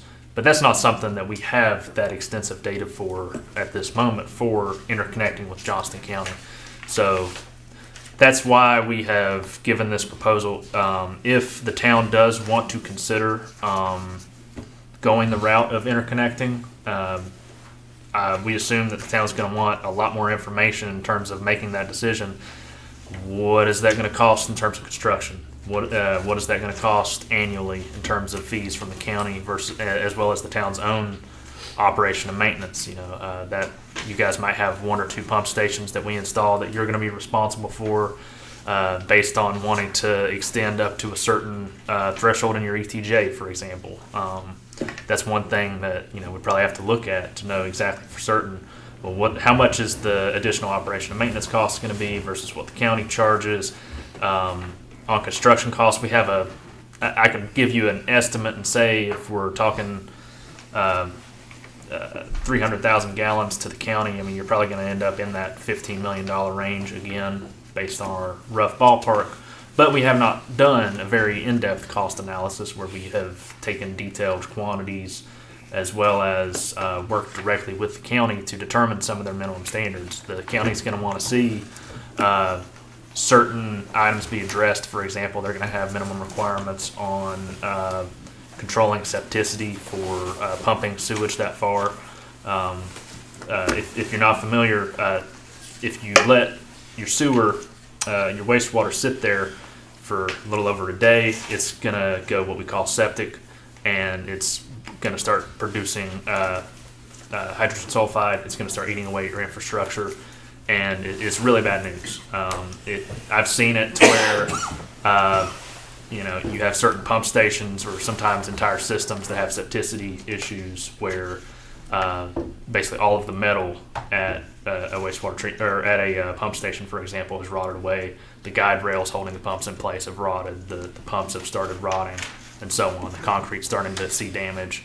So hydrogen sulfide is a big concern. So pumping 15, 16 miles, it's going to be in those pipes for longer than a day, probably multiple days. And so that requires additional chemical addition typically to reduce septicity. That's, for example, one expense that we would have to account for and work with the county to determine, one, having to minimize that, two, what is that going to look like on their end, and so on.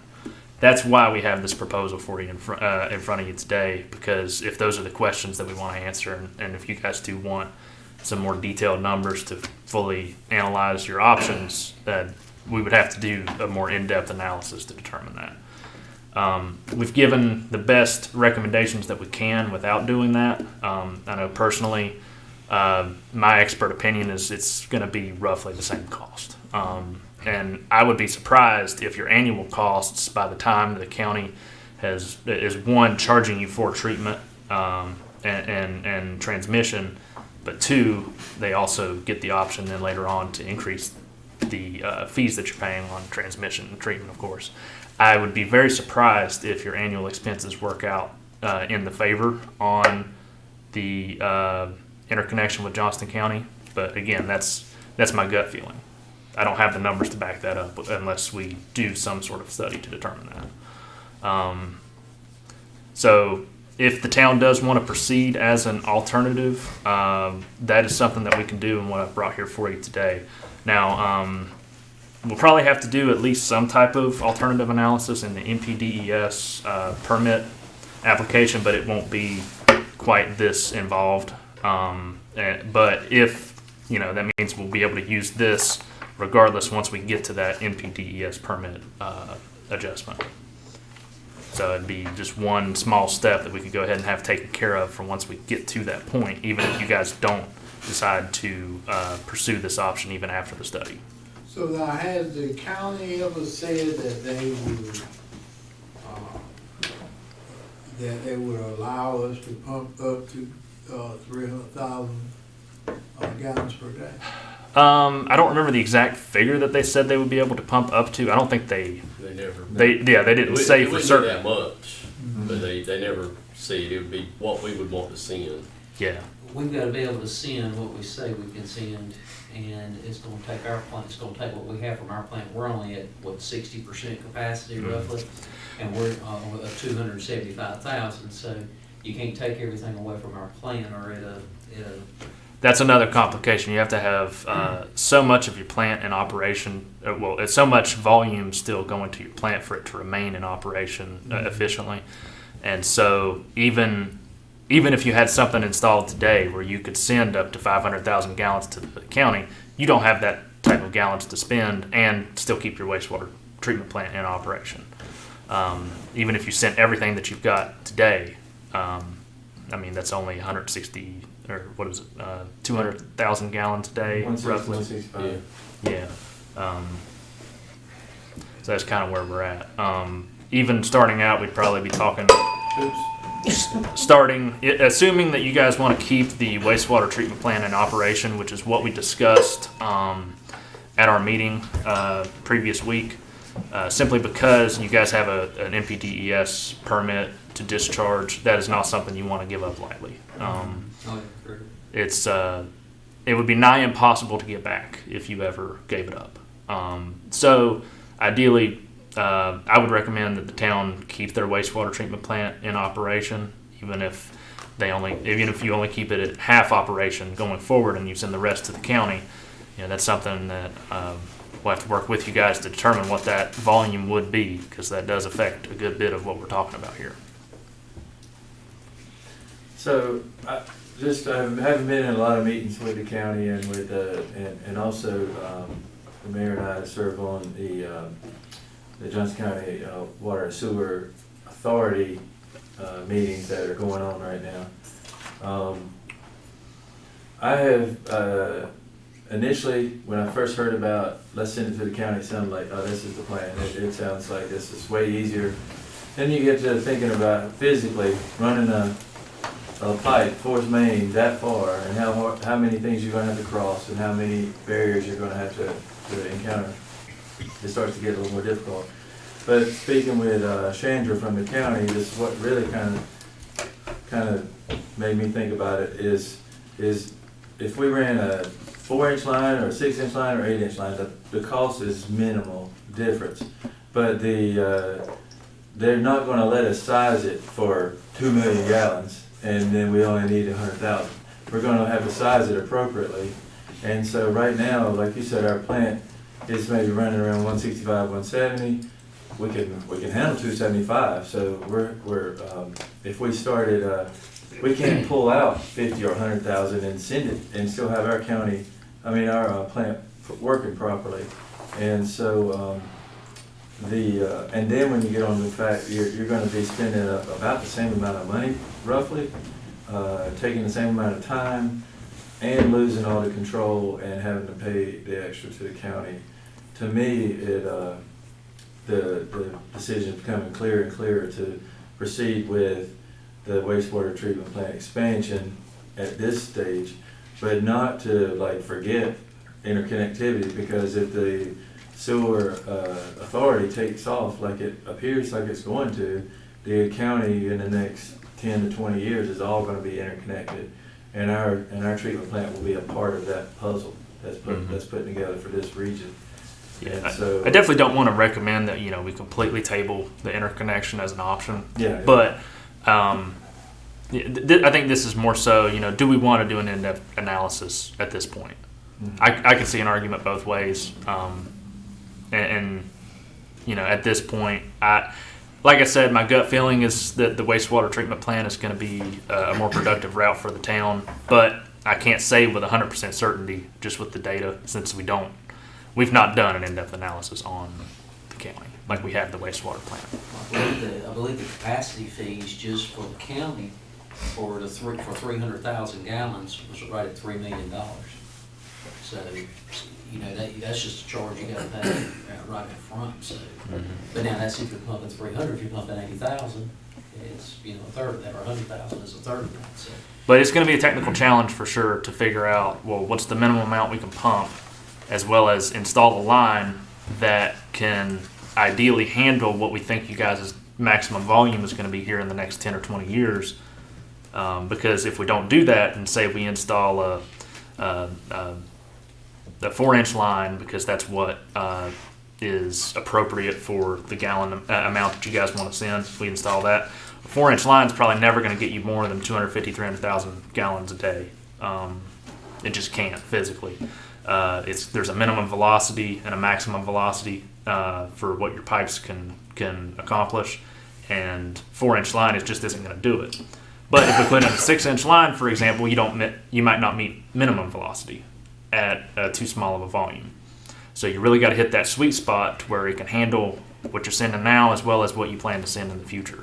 And where you guys are under moratorium, I mean, there's a lot of ifs in the air as to how much growth you're going to see in the next 10 or 20 years. It's a lot to think about. You also have to ask for permission to join, and then there's negotiations to be done with the county, and they've got to agree to take you on, which I think they would, but it's all got to be laid out and negotiated. And more than likely, it'll be on the county's terms. I mean, they're going to hold the cards there, and they're going to have the power in that discussion. And another difficulty, we thought, Pine Level sends to the county, so we just got to get it to Pine Level. Well, it's not that easy because that affects everything transmission from Pine Level to the county. So they would have to upsize everything on the other side of Pine Level. Yeah. And their long-range projections right now of what they're building, the county, does not include Princeton. So their 5-10 year plans don't include us. So they've got to go back and do everything, to be able to handle what we need. So yeah, it's almost like you can think about it as if nobody else is going to the county and Princeton's the first one. Yeah, that's right. It's about as good as where you are. And then the other thing, and this was brought up by Dickie, is running parallel to the railroad on 78 going to Pine Level. We thought if we could just get it to the new subdivision, they could take it from there and just carry it on. But he said running to parallel to the railroad was almost impossible, and that's why we looked at going down Brogden. That's most likely going to be your best route if you did do that. Plus the upsizing of everything else along the way. So it's not a very simple process and a lot of unknowns, and that's where I also want to throw on the table that we have asked Representative Larry Strickland for $12 million. Now, we don't know if we'll get anything, but we have asked for that, and he understands how important that is to us. And so, we'll have to see where that falls, too. So that could help us out. Great. I'm coming back up here. You triggered a couple of things for me. One, if you're already talking to him about $12 million, Michael has a copy of that spreadsheet that you can email him to show him what you're looking at, even with significant USDA grant contributions, where we're at. I know applying for USDA funding was one of the things he wanted the town to do. So I believe that's a process. yeah, Those were serious. and that's the numbers that we're submitting and the scenarios you're looking at. And two, I'm taking over Ethan's little presentation here. No, please do. So I know that even when I first heard about it, I didn't feel like the transmission to the county would be the next step you need to take, but it could be the step after this one. And so I just want to point out that you do have that $2.5 million, and you can take a small portion of that and pay for this study to supplement your PER for the expansion projects you're about to do. And then you would have the knowledge of the infrastructure it would take, even though the costs may need to be upgraded in the future. And when you get to the point of upgrading your NPDES permit, you already have some information you're going to need that's going to be required at that time that you don't have to pay for again. That is a good point, Marla. So, yeah, like she said, I've already spoken with DEQ as far as the earmark you guys are getting, the 2 point whatever million dollars. That this proposal can be included in that. They've already given me the verbal that we can.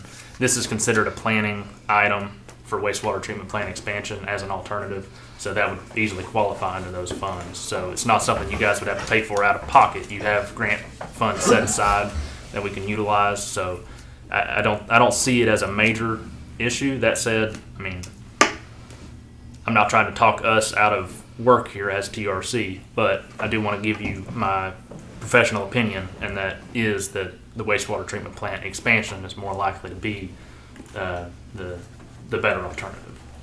When do you think we could actually go to construction with the wastewater treatment plant, and then when do you think it could be completed? Let's see, 2020. I can see us going to construction, and I have a schedule in the PER, I just don't have it in front of me, but I would guess 2026, somewhere in there. Is it when the contract is awarded, when you would come out of the moratorium? Yeah, so after we bid and after we've awarded the contract. They don't have to start construction, they don't have to be digging, they don't have to be completed, but they do have to be awarded. That means having all of your design and permitting in place and proceeding with the bid and accepting the bid. And completion? So we don't have to complete the construction, you just have to be... But when do you see the... Oh, sorry. So if we start early 2026, I believe that we had probably a little over a year set aside for construction, so probably early to mid 2027. I have a more in-depth schedule that I can send you as part of the PER revision that probably have a much better breakout than I can give you off the top of my head. You're talking 3 years or 2 years out of the moratorium. Yeah, I'd say at 3 least. years, 2 to 3 years, and We can be left behind. Two questions. Is it, I know we haven't gotten the final approval, but like as far as upping our discharge to the Little River, is there any possibility that that is not allowed? That we're not going to be able to discharge this? No, they won't. I don't believe they'll tell you that you cannot discharge, but likely what I expect, and based on the speculative limits that we got back, is that they will tell you that you cannot discharge additional, what's the word I'm looking for? So right now you guys' limits are 30-30, and that's 30 milligrams per liter on your total suspended solids as well as your BOD. And whenever we sent them the 600,000 or the million gallon a day plant expansion, what they came back with was, I believe, 9 milligrams per liter amount or a 6 milligrams per liter amount for each of those respectively. And what that basically boils down to is that they're going to tell you guys that you can't put any additional waste into the stream, but you can put additional wastewater. And so more or less you just have to treat it a little bit better. so you're thinning it out. You're thinning yourself. More or less. And that's why in that wastewater treatment, in our expansion, we do include tertiary filters, and that's to make sure that we get over the line to that amount. Because that, we are going to have a little bit better of treatment in order to meet that threshold.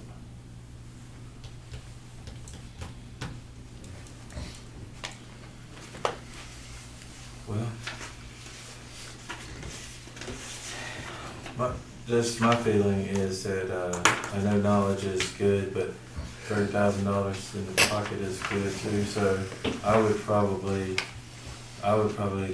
like to not proceed with this based on the fact that I just don't feel it's what we're moving, where our best money being spent right now is. And if it comes back that it's required at some later date, then we do it. But I think cost, control, speed, time, all point to an expansion right now. Yeah, I mean, I think that my personal opinion is that best case scenario, I come back off of this study and I tell you that there are no downsides to going with the county. But I'm very doubtful that you'll see a significant upside. I really am. If I thought that, for example, we could get everything in the ground for an $8 million construction amount, but you were going to see, a big change in your annual expenses, I'd say let's take a look and see, because that might be worth it. But I don't think we're there. I really don't. Yeah, what Marla said earlier, I think if you go with the expansion, as long as if that door is open, we'll continue on with the expansion. And we need to be looking at connectivity also but we need to be at a higher volume of connectivity. And that way when we move some products, you can go from 300,000 to 600,000 with expansion, and then the next time we can look at 1.2 million or even more because of what we can dump. And as we grow, we should be able to move more by the size of the pipes we can put in. I know it costs more at that time, but if we don't need to be behind like we are now, this really got us. It's unfortunate that we're only at 60%. We have a moratorium because we would need to be having these talks now. We would probably still be looking at adding a sewer plant now, but it wouldn't be forced. We would be moving into it as knowing that we had to have it coming up. In 5 years based on growth, and this has kind of stumped our growth, so we don't know what we'd have a little bit more time to review every single option that you guys would have at your disposal. And right now, time, I wouldn't say is your best ally.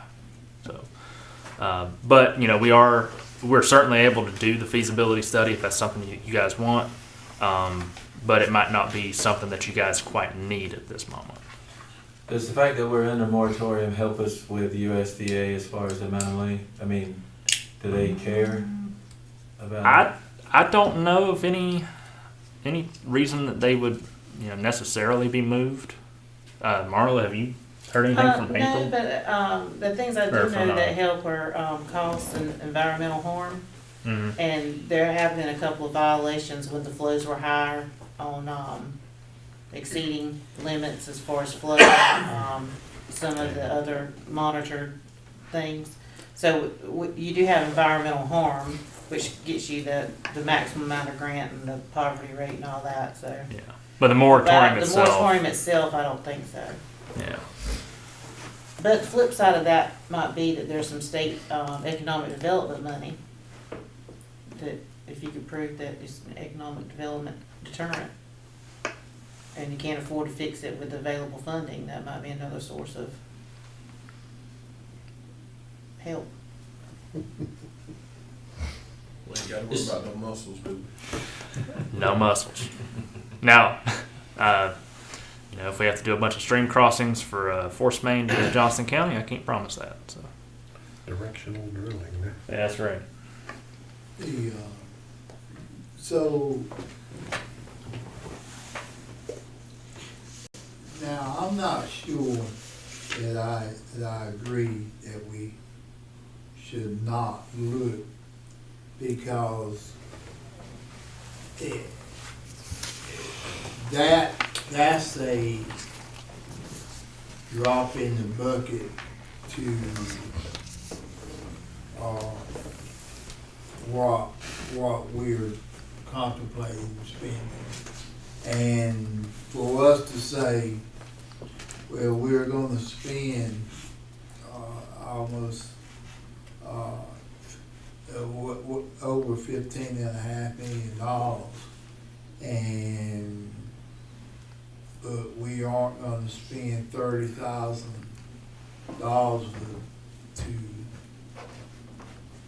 to make a determination whether or not we plan correctly. Because whenever you're talking about spending $15 million, I don't see why you would let $31,000 make you dumber, not smarter. Well, my reasoning is not how much it costs at all, but the fact that it's just, after the meetings with the county, knowing that we don't have enough flow to operate this plant and keep pipes flowing to them, then if it costs, even if it costs, I don't know, $8 million, or if it was that would help, but it wouldn't be, we couldn't send enough to afford, like, the amount of capacity for what we're gonna be able to send is gonna be, I think, a lot I mean, it's gonna cost us a lot more, because we're not gonna be able to afford to be able to pull this much out of our plant to send to the county to make the pipes work and our plant work. It's a long distance for a relatively small volume. Exactly. You know, If we were operating already a 1 million gallon per day plant, and we were looking at shooting 200,000 or 300,000 that way, then I would say this is, like you said, it makes more sense to see how much it will cost. But our plant is so small, I just don't see that we've got the capacity. We're not even treating enough sewer to even send it that far. That's my reasoning, not the money so much. And I agree with that, because if I thought it was a viable option, I would be, let's look at it. And I don't, it's $30,000, but it's a, 0.2%? Yeah, 0.2%. Of the total thing you're talking about, the total money that you're talking about spending. But I think I figured that day that we could do somewhere between 80 and 100,000 gallons, and if you put it into the money, it was almost $100 a gallon to send it by pipe versus based on the amount of money we were estimating. We don't have that figure, but what you did for me that day. And then it was about $50 a gallon on the wastewater treatment plant. And Marla's figures, I think, support that. But anyway, it's such a small pipe and the amount that you can push that way. So basically, And keep our plant running. yeah, like for $15 million, you get 300,000 capacity. For $15 million going that way, we would probably have to size it down to where it would be, like you said, 250 max. And I don't think we're just going to get right now where we're at, I just don't see any of the math that shows us we're getting our bang for the buck sending it to the county right now. And you can't send 250 because you got to keep. Yeah, because you got to keep our plant right, that's right. So it sounds like, to a degree, it could probably be a thing that instead of trying to send it, it'll be more feasible for us to do the expansion and then, as you were saying earlier, thin out and try to dump from there. That's what everything seems to be, in all the meetings I've been, as our town grows and as we start reaching capacity the next time, then we need to be planning ahead and looking at transmission lines or this authority that's coming in and having connectivity with everything at that point. This authority too is getting ready to do a lot of this work that we're talking about. So it's going to shed some light on these transmission lines and what it's going to take, because they're talking about building a sewer plant somewhere and then everybody pumps to it, and we all do it as a group.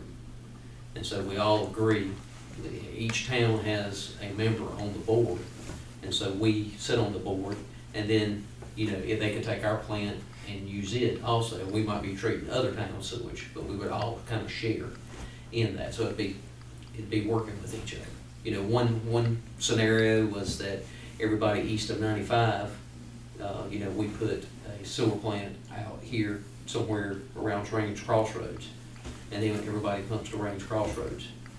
And we have somebody that runs it, that the sewer authority will run it, and then, it's all looked after by the different towns.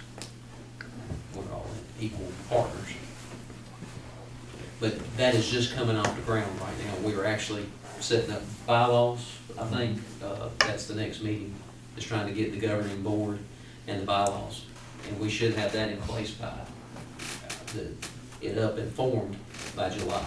So is there someone that we know of that has a similar agreement? For like an authority situation? Yeah, in fact, in those meetings there, we're going looking at, Onslow County's got one, Greensboro, High Point area's got one, the Kinston area has an authority. And we can share all that information. In fact, I've got a website link I can share with you that's where all that information is being done.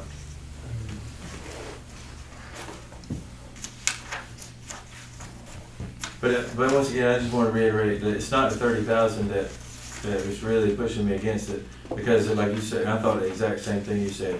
That's a tiny percentage of what this thing's going to cost. It's just that the more and more information I get, the more and more it looks to me like there's only one choice right now, and to expand what we got. I would never try to talk us out of work, but at the same time, I do want to be honest with you guys in terms of where I think. Well, if we don't approve it tonight, we might be coming back to you for approval. Mhm. It's always there. It's not something that has to go away forever. Mhm. And Isn't it?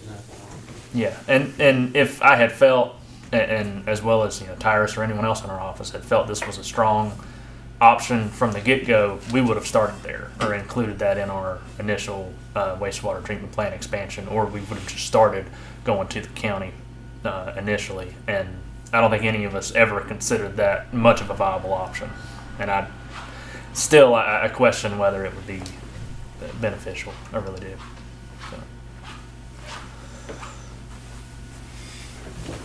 So, could I make a motion that we just table this for now and revisit in the future if it appears that it's something that we need to move to? Have a motion at the table. This proposal from TRC on the Johnson County Sewer Interconnection Feasibility Study. Second. Second. All in favor? Raise your right hand. Motion passes 4-0. Thank you. Thank you. Appreciate your Thank honesty. you, Becky.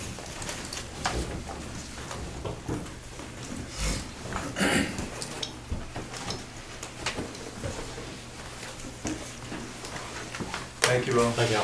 Thank you, sir. Y'all have a good night. All right, next on the agenda is the adoption of the animal control amendments. Just for clarification, at last meeting, the board did amend the total number of domestic pets from 4 to unlimited. There are no other changes. Is there a motion to adopt the amended animal control ordinance? I did have a thing or two I wanted to make sure. Let me see where I'm looking at this.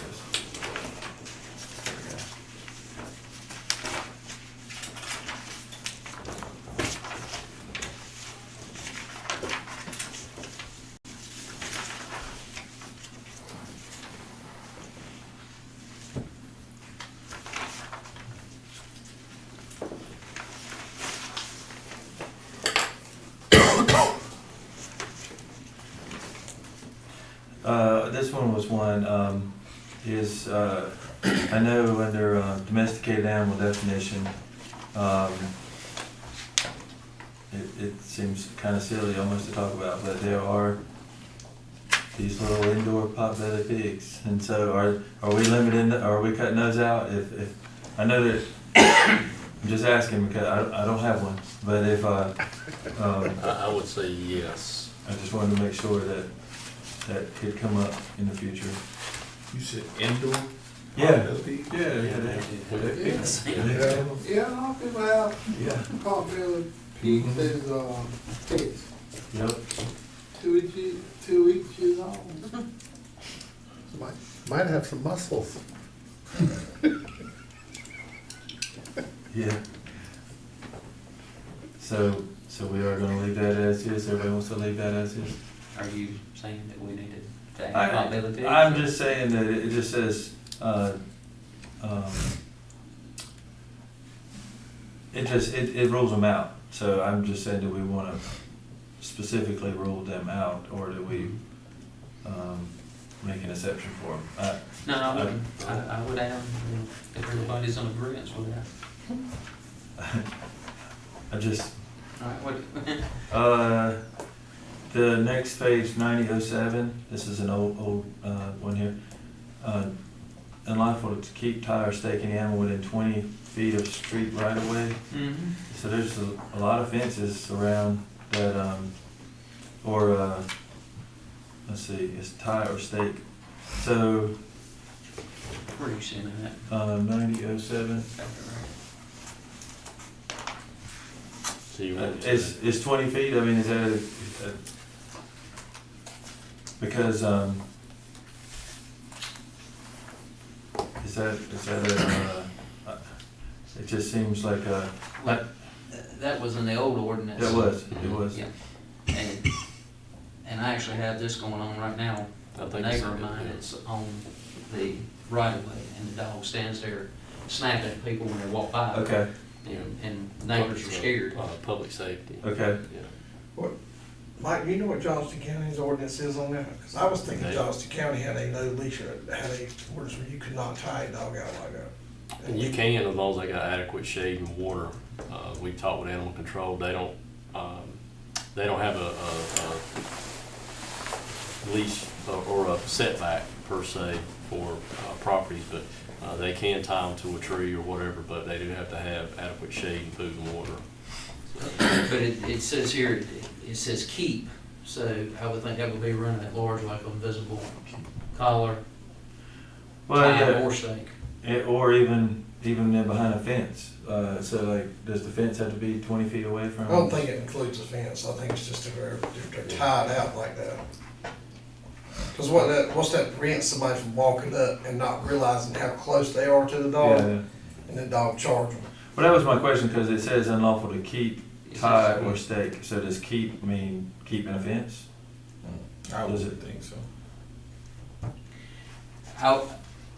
Because I mean, No, if you take most of the yards in town, if you did that all the way around the property, you'd have to put the dog right in the center. That Well, was it's why, it's public right that was of where way. my question was. It's just public right of way, Yeah. street right of way, Mhm. or any public utility meter. So Yeah, they're but you reading. look like where I live, there's a 5-foot drainage easement all the way around every piece of property in there. So, you put the dog right in the center of the property. Says it's unlawful to keep, tie, or stake any animal within 20 feet of the street right of way.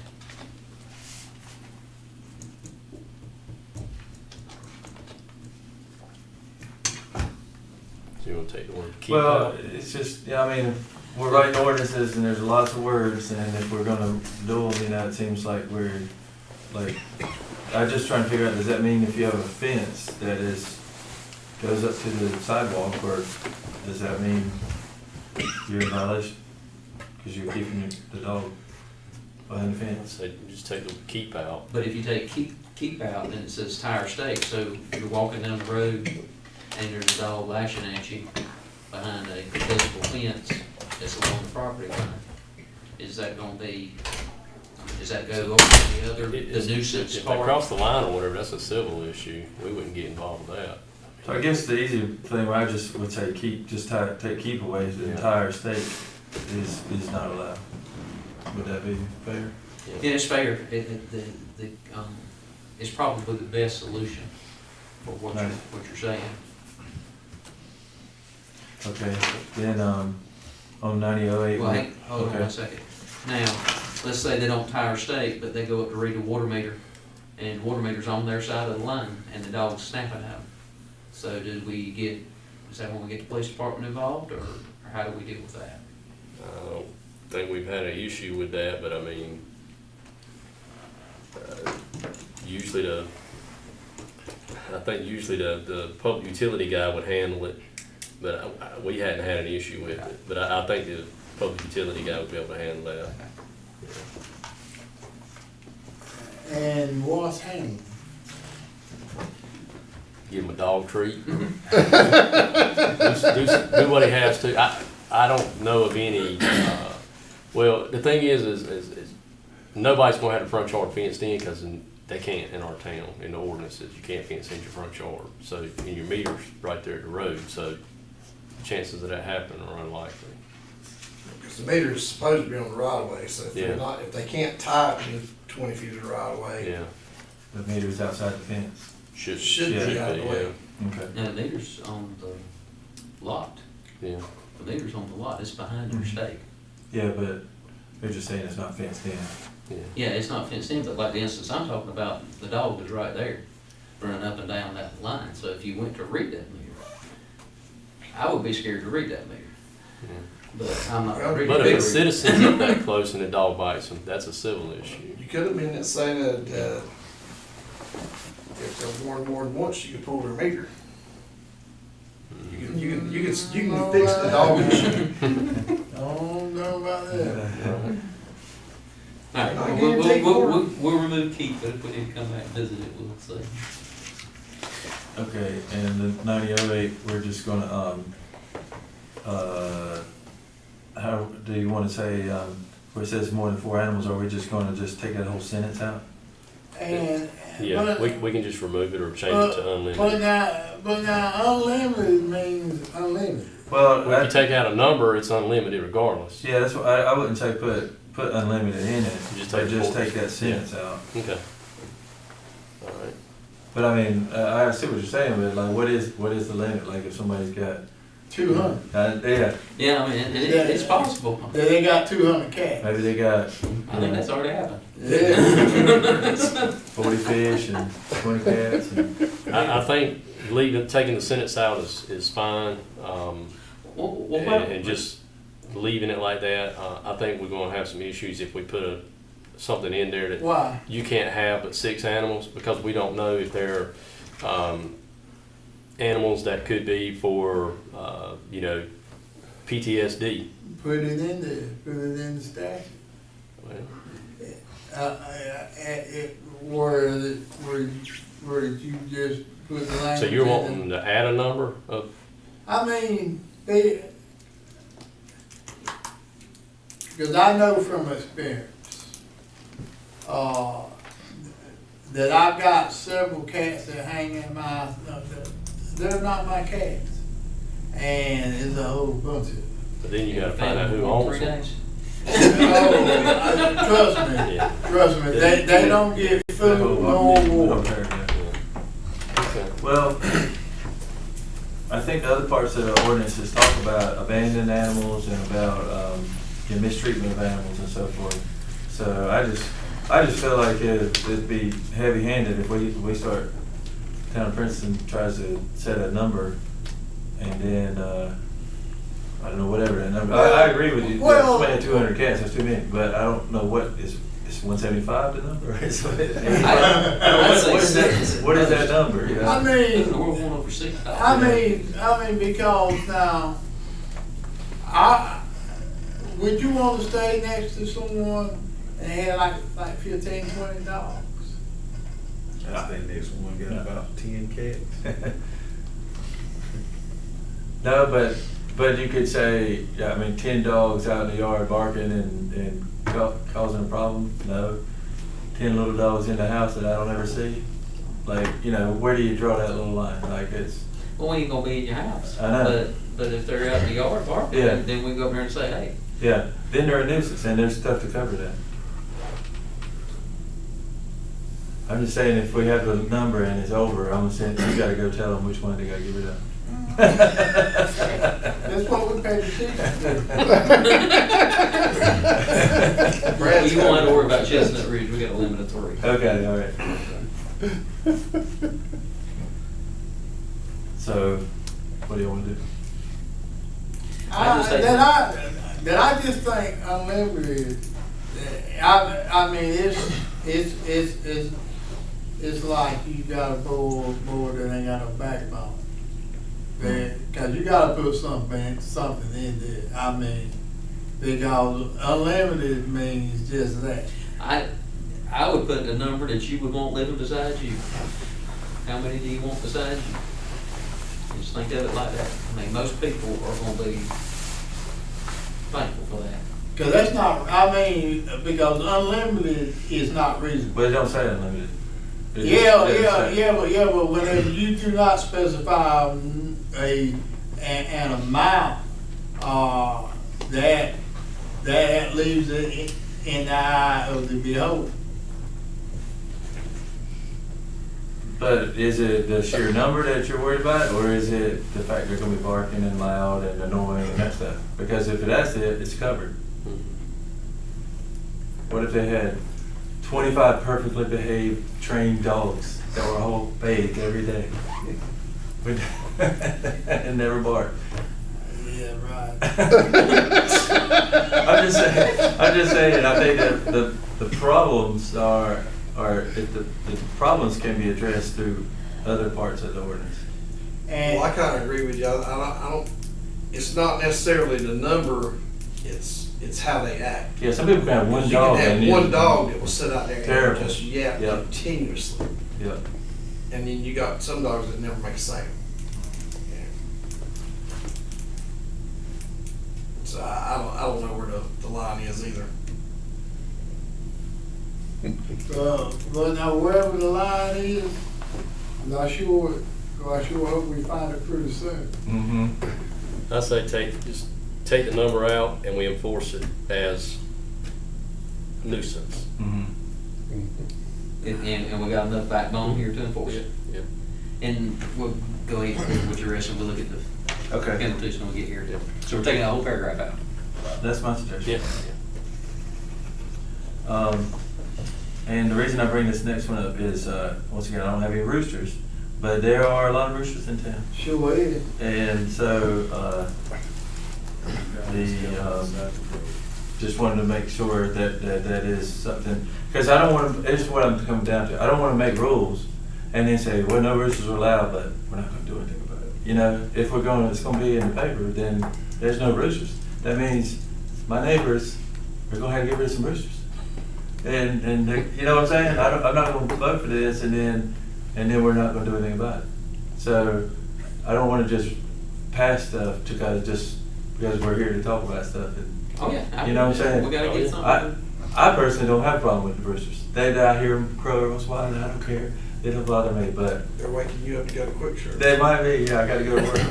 No, it's, that's why I'm just saying, like, if, I understand why roosters are there, because they're the most vocal of the chickens and fowl, but, There's a bunch of hens around. yeah. But, that's my only thing here. I'm not pro rooster. I'm just pro doing what we're gonna pass. I say Are let it we- roll. I say let it roll. Are we willing to, or we make sure we're gonna go round up all these roosters right now? Well, we'll start working on it. We're not going, one's bothering somebody that calls, we can go remove it because Yeah. it says we can. Okay. You already decided the chicken plate sale. Fundraiser for the town. to pay A for the plant. fundraiser. That'd be fun. Chiefs cooking chickens. Yeah. Raise money for the sewer plant. All righty. Let's see if I had anything So else. now is Rooster staying in or going out? Which one is it? I'm fine with them going out. But it's the board's decision. I mean, now, fellow, some of my neighbors had a rooster about a year or so ago. And now I'm a farm boy. And,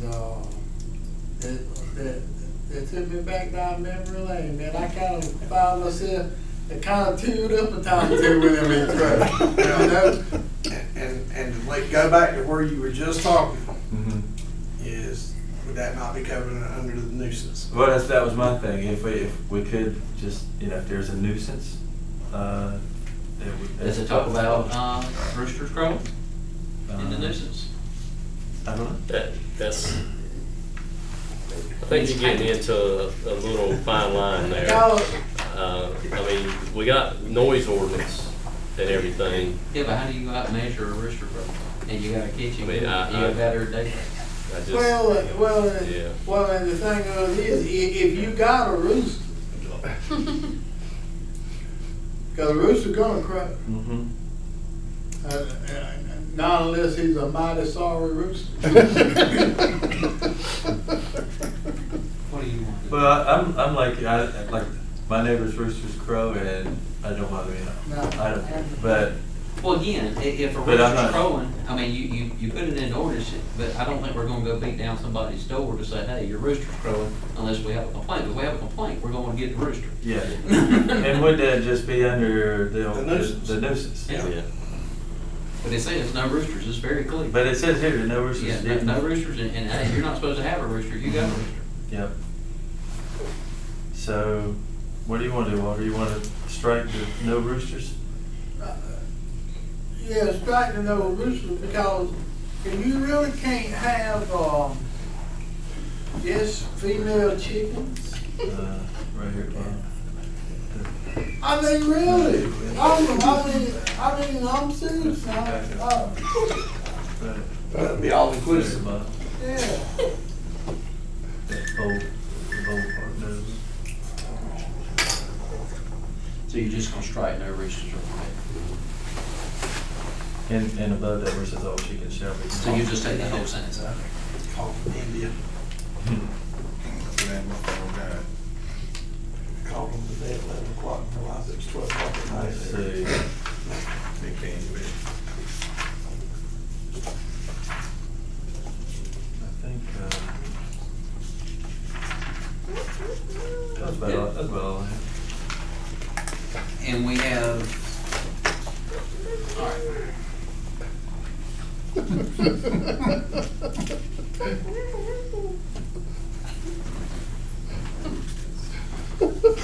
Oh, with the registration, did they get any kind of a tag or anything? Yeah, Emily or April or myself will give them a registration tag. Okay. And it's got all the information, so if an animal's lost and somebody finds it, they can call and identify it. Now, it says, the one I have, I don't know what it says, it says $2 per animal annually. But It's just $2 one time. One time, so take annually. And then $15 first offense, $30, and then $50 for third Correct. offense, Mhm. first, second, third offense. And that impound fee refers to if an animal is captured. If we have to capture it, we're not gonna hold it, we're taking it straight down to animal control in Smithfield. And that's when the fees kick in. If we have to capture something and take it to Smithfield, then we gotta cover our expense. All right. So we're gonna take the turkey to the turkey place in Smithfield. What's that? The rooster to the rooster house in Smithfield. Yeah, exactly. That's going to You're gonna vote to 107 Majestic. 107 Majestic.